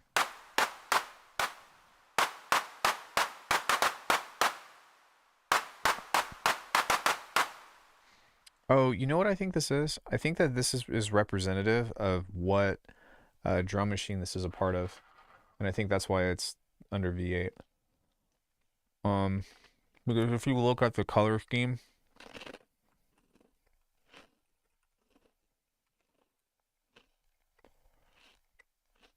so it's red, orange, yellow, white.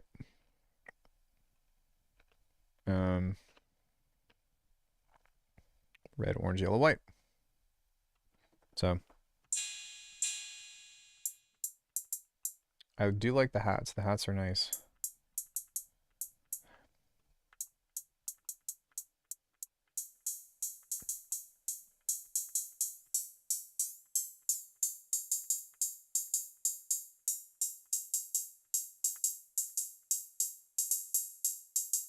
Hmm.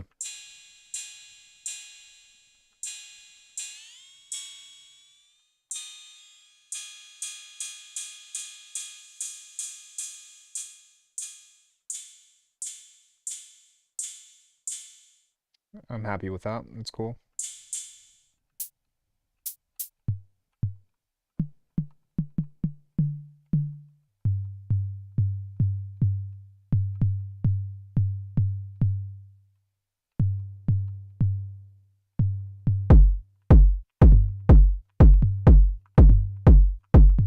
Yeah, that's pretty cool.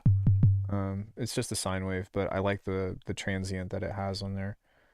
Oops. Oh, okay. Here we go. Shaker.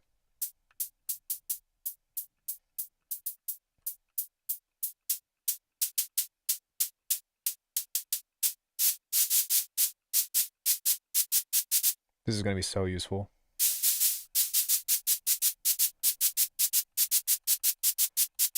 Yeah, that's this one. Huge win. Very nice. Oh shit.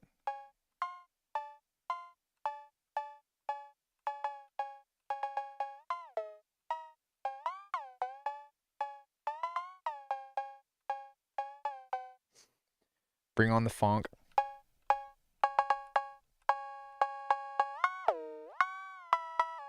Cool.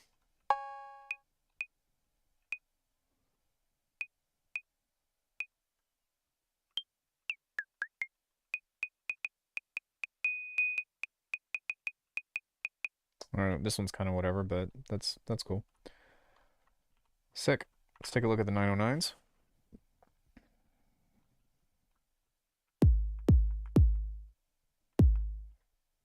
I really like the step sequencer for custom perc loops. That's what we looked at the very beginning of the video. I went through a whole spiel about that. This one is the most interesting to me, and I hope that they actually make more devices like this. Look at the contrast, and look at how this is like gray, and like this makes the DAW look so much more interesting to me.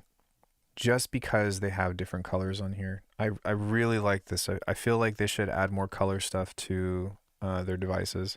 Like they do with like text and all that, right? Like you can see that this stuff is green or whatever. But I'm just a huge fan of the way that this looks.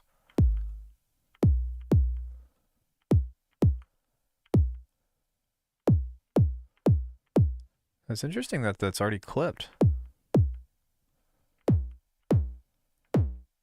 Do I have anything on the outside of this? No. That's interesting.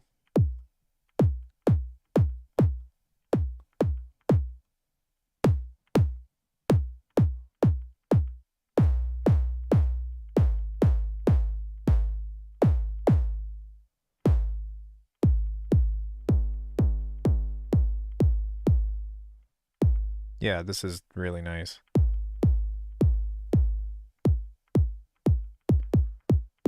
It's just like a punch you in the face.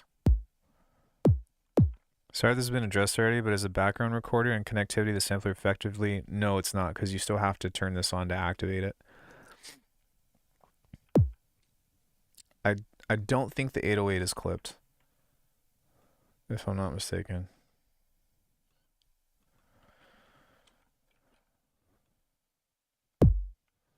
Oops. No, it's not clipped. Or wait.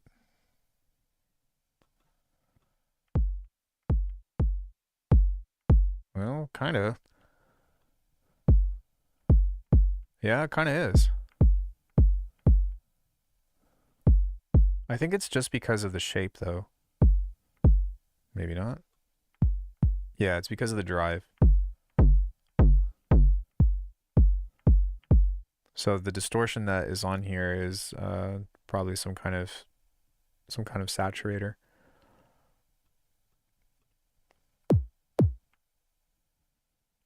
But there's no drive with this, so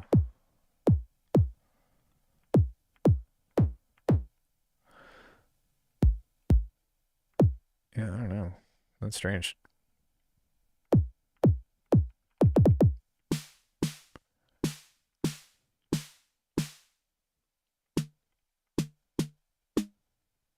This is nice. Let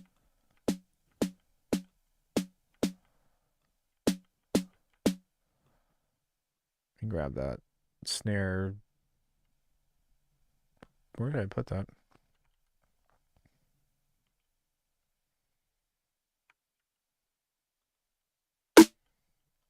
Yeah, sick.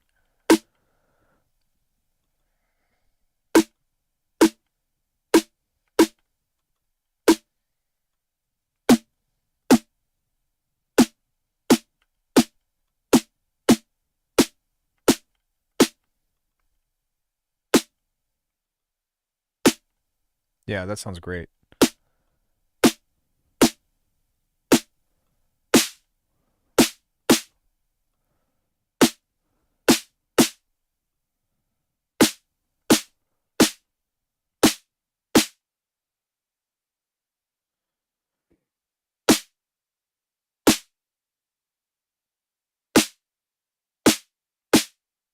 I like it.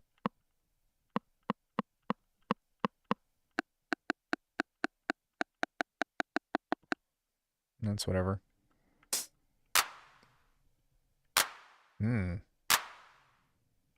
Yeah. Come on, everybody. I'm just kidding. Ouch. Sorry, guys.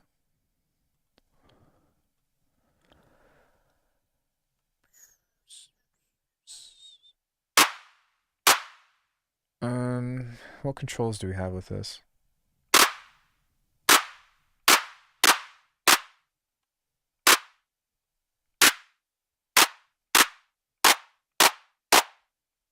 Yeah, this is nice with some processing on it.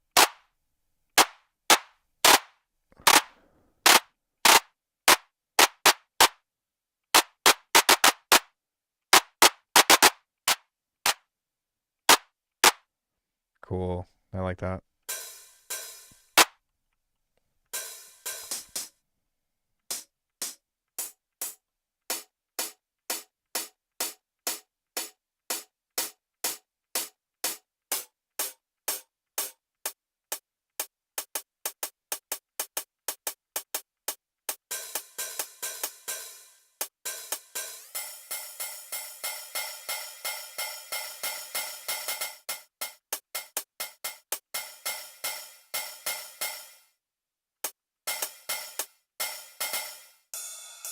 This is dope. I really like this.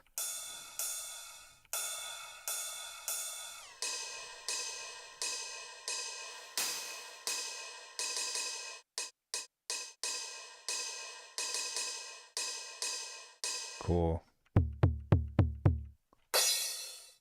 Classic.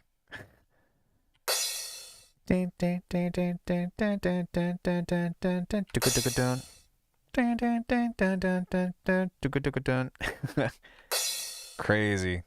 That's like hella iconic. Immediately when I heard that just off the jump, that's like, whoa, shit. So I mean, yeah, like there's a lot of really awesome classic sounds just through this that you can do some cool shit with. I'm glad that I took the time to go through each one of these because there's some, yeah.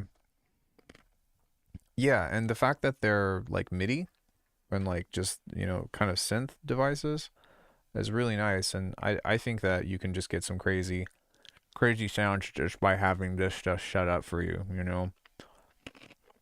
Like I didn't do much. This thing is probably my favorite, but with like very minimal, maybe it is a little bit of processing, but with not that much processing, getting a sound like this is fucking sick. And that's just from this. Like granted, yeah, you kind of have to have a little bit of know-how, but having really good fundamentals to start with in the first place like makes the world of difference for getting good shit.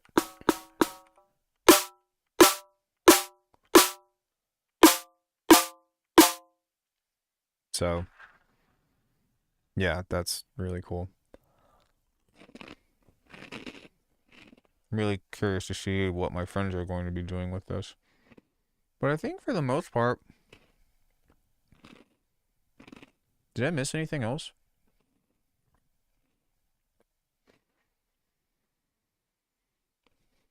We just covered the devices or the drums. Work well within their families and beyond. Cymbal devices. We covered those. I do like this. And let me see. We covered these, covered these. We covered the step sequencer. We covered the master recording. We didn't really talk about this because I don't think that this affects us much, at least not me. Polyphonic shifting modules. So these two things are the highlight for me. These two devices, because there is some crazy sounds that you can get. My only question is, why are these not native devices? Which whenever I do the review of this stuff, I'll definitely, you know, I'll definitely make a note about that. But yeah, new features, the accents module, the dome filter, which is kind of cool because this is just some math that you can apply.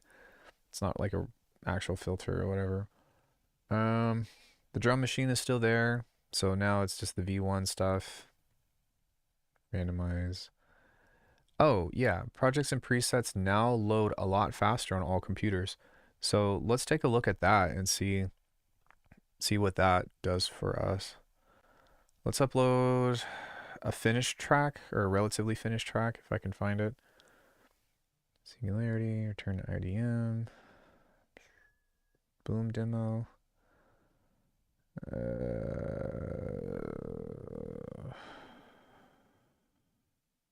Is it the beat sketch? I don't even remember. Beam Convolution Makers, Alex Reed collab, Boom demo. What was the last track that I finished? I think that it was Betrayed by Your Hobbies, but I don't remember if this was it or not. But whatever. Yeah, maybe it was this. Maybe not. Activate audio engine.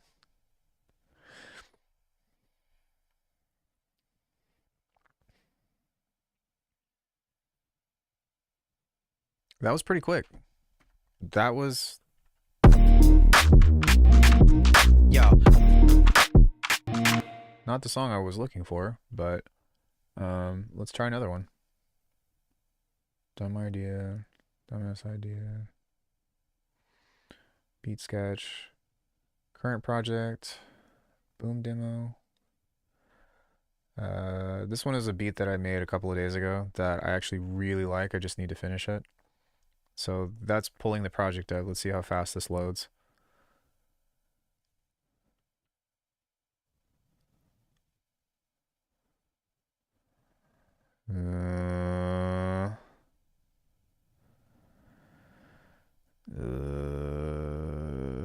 Nope. I think that this would have been up by now. That's not a noticeable difference for me.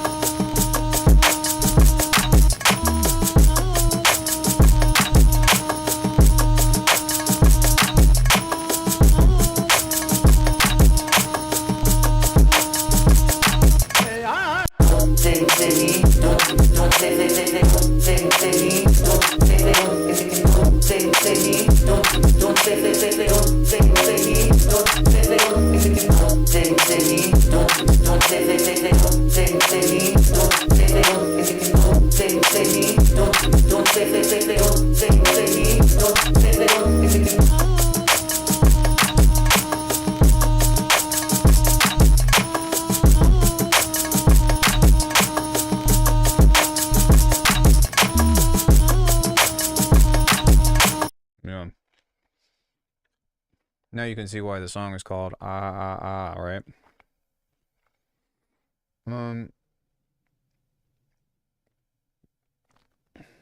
Was it Boom Demo? What was Boom Demo? No, not what I'm looking for.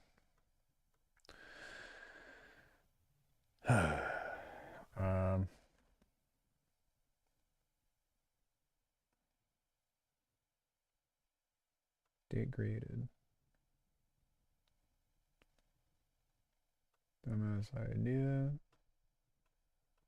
Singularity. Cool little jam. Quick sketchy.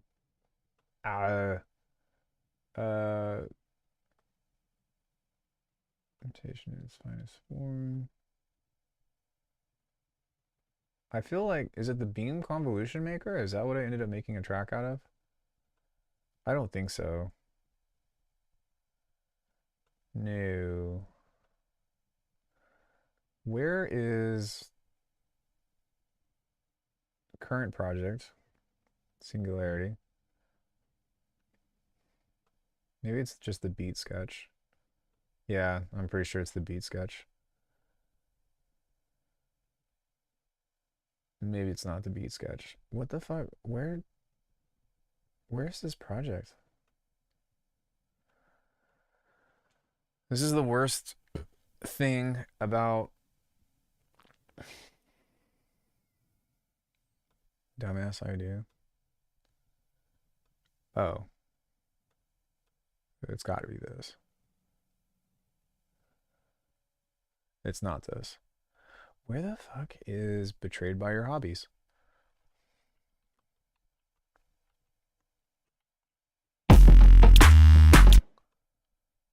Why is that project so big?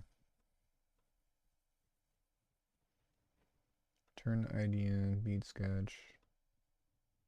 Steepoop. But I'm pretty sure that the track that I made was in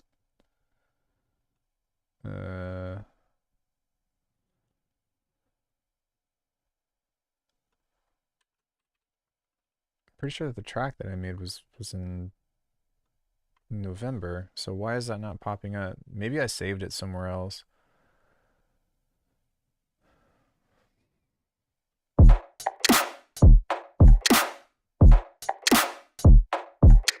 That was pretty quick though. That was the whole point of that.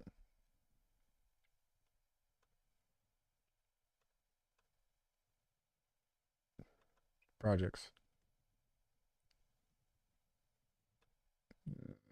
All else but me. Yeah, whatever I made was after All Else But Me. Imitation in its finest form.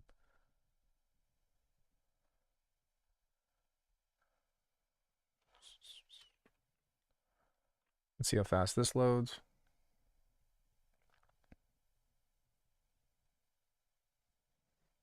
Yeah, there's something there that this just gets hung up on.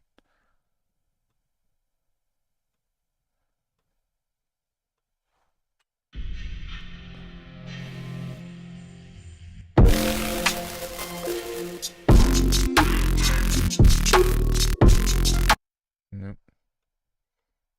I'm kind of scared that I might have deleted my project though. Because that would suck.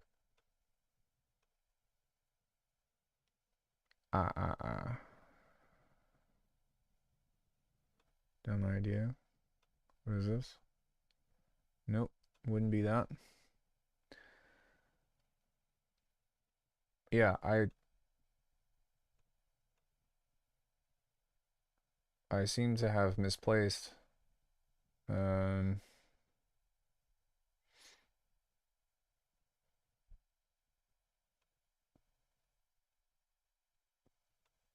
When was this created? 11/10?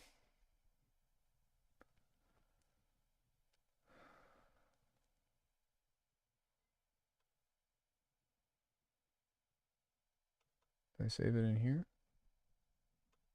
No. Save it in here? No. 878? Nope. This isn't good. Sorry guys, I guess now I'm a little bit bothered by the fact that I lost a project and I have no idea where it is. And that blows. Beat demo. Hoas. What is this?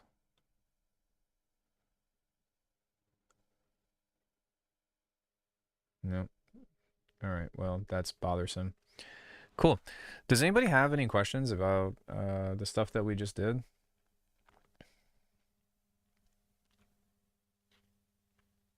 What was the name of the project file? Or maybe the project file is just missing. Maybe if I open Bitwig Studio, the regular one. Actually, let's try that and see if that'll open up as a recent project.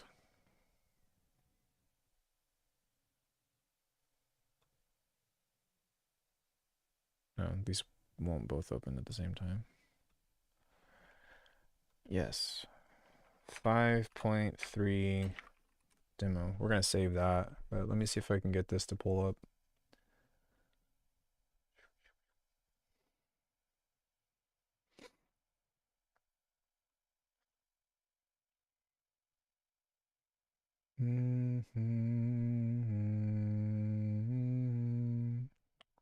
Maybe I can close this and see if... No.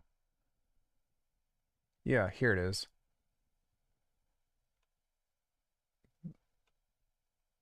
But where is this? Documents slash project slash new one. Okay, well, where the fuck is that located?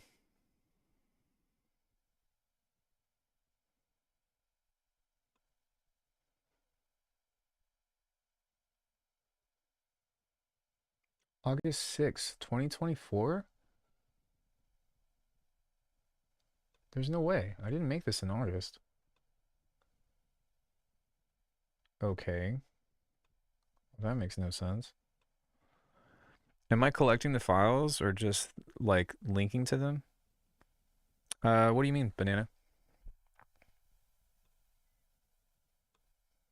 Recording to logbook. Yo, thank you for the follow. Walter Worry. That's pretty funny. I appreciate that. Here it is. Yeah, this was made November 14th, but the project is saved here. Okay, whatever.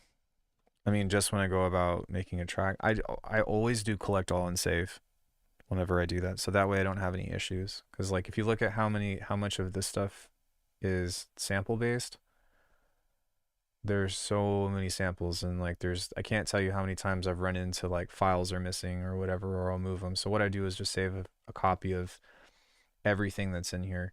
Because most of it's located in rolling sampler, but I use Sononym to like rename it. Um, and that's kind of what gets me into that. But yeah, let's see. This project is done, so well, mostly done. So let's see how fast this takes to load.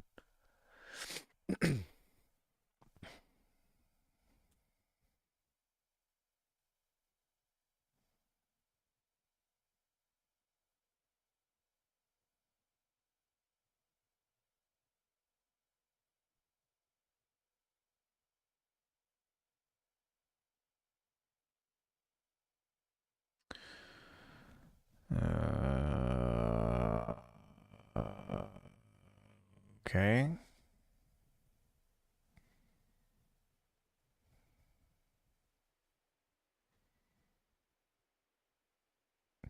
What would y'all say? That was like 45 seconds?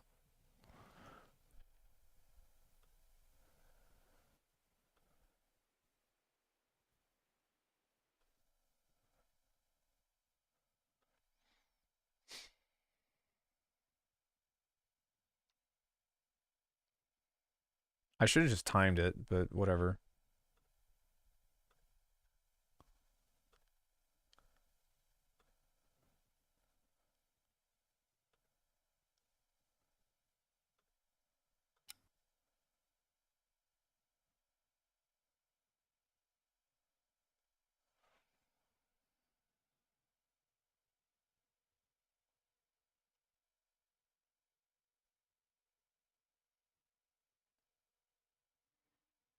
Right. Well, what I do is every few months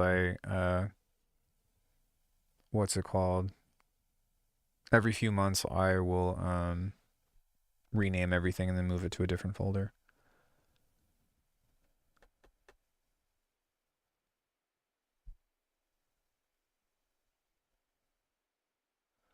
So that was about 40 seconds.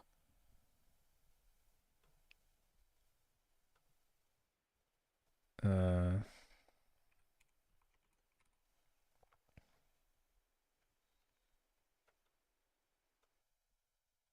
sorry, one more time.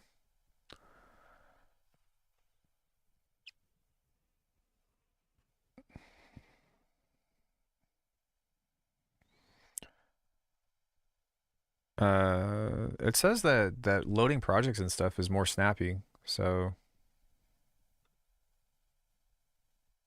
I I don't know.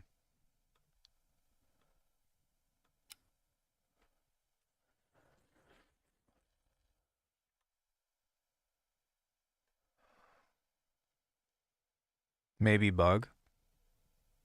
Well, I don't really care. It's just for the sake of like, hey, you know, take a look and then be the judge for yourself. Like how long this project takes me to load. whatever. Like, I'm not too worried about it.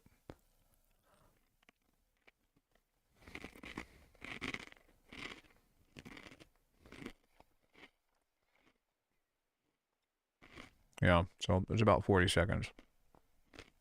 Um, Projects and presets now load faster on all computers. So that's all I'm going off of. What do I have? It's just how I sidechain. It's just something to set up MIDI triggers that uses segments that's attached to a tool.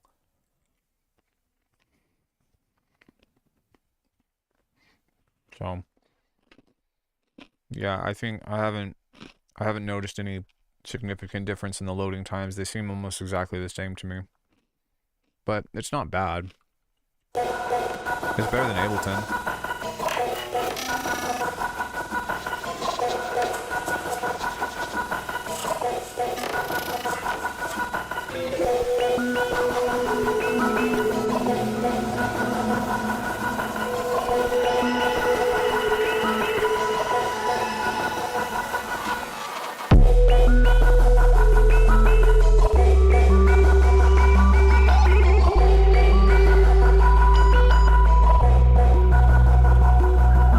I haven't even heard of that. What is that?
Oh, gotcha.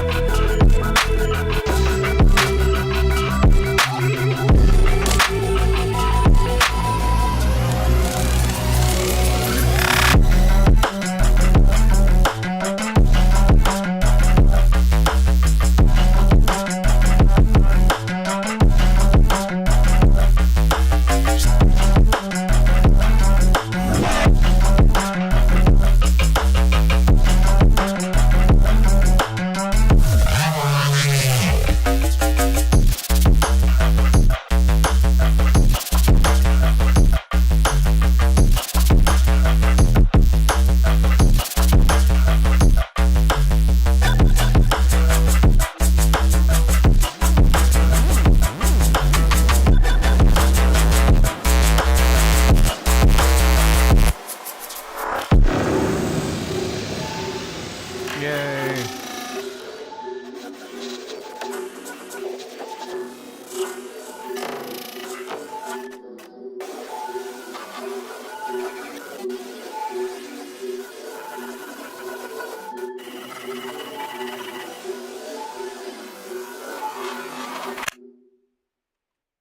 So thanks everybody. Appreciate you joining me today and checking out the new stuff that Bitwig has to offer. I'll have a more concise review over my thoughts and whatnot over everything, but I wanted to take the time to be like, what does everything do? What is new? If anybody's just tuning in, I think the big highlights of this update are actually the new grid effects, which I hope that they add as a main device. The step sequencer is cool. I'm a little bit let down by it because it doesn't have individual step offset. But it's not to say that it's not, an interesting device, but I talked about a couple of cool ways that you can utilize that. Also, if you combine the sequencer with like 128 racks within a drum machine, then there's a lot of different variation that you can get that's worth looking into.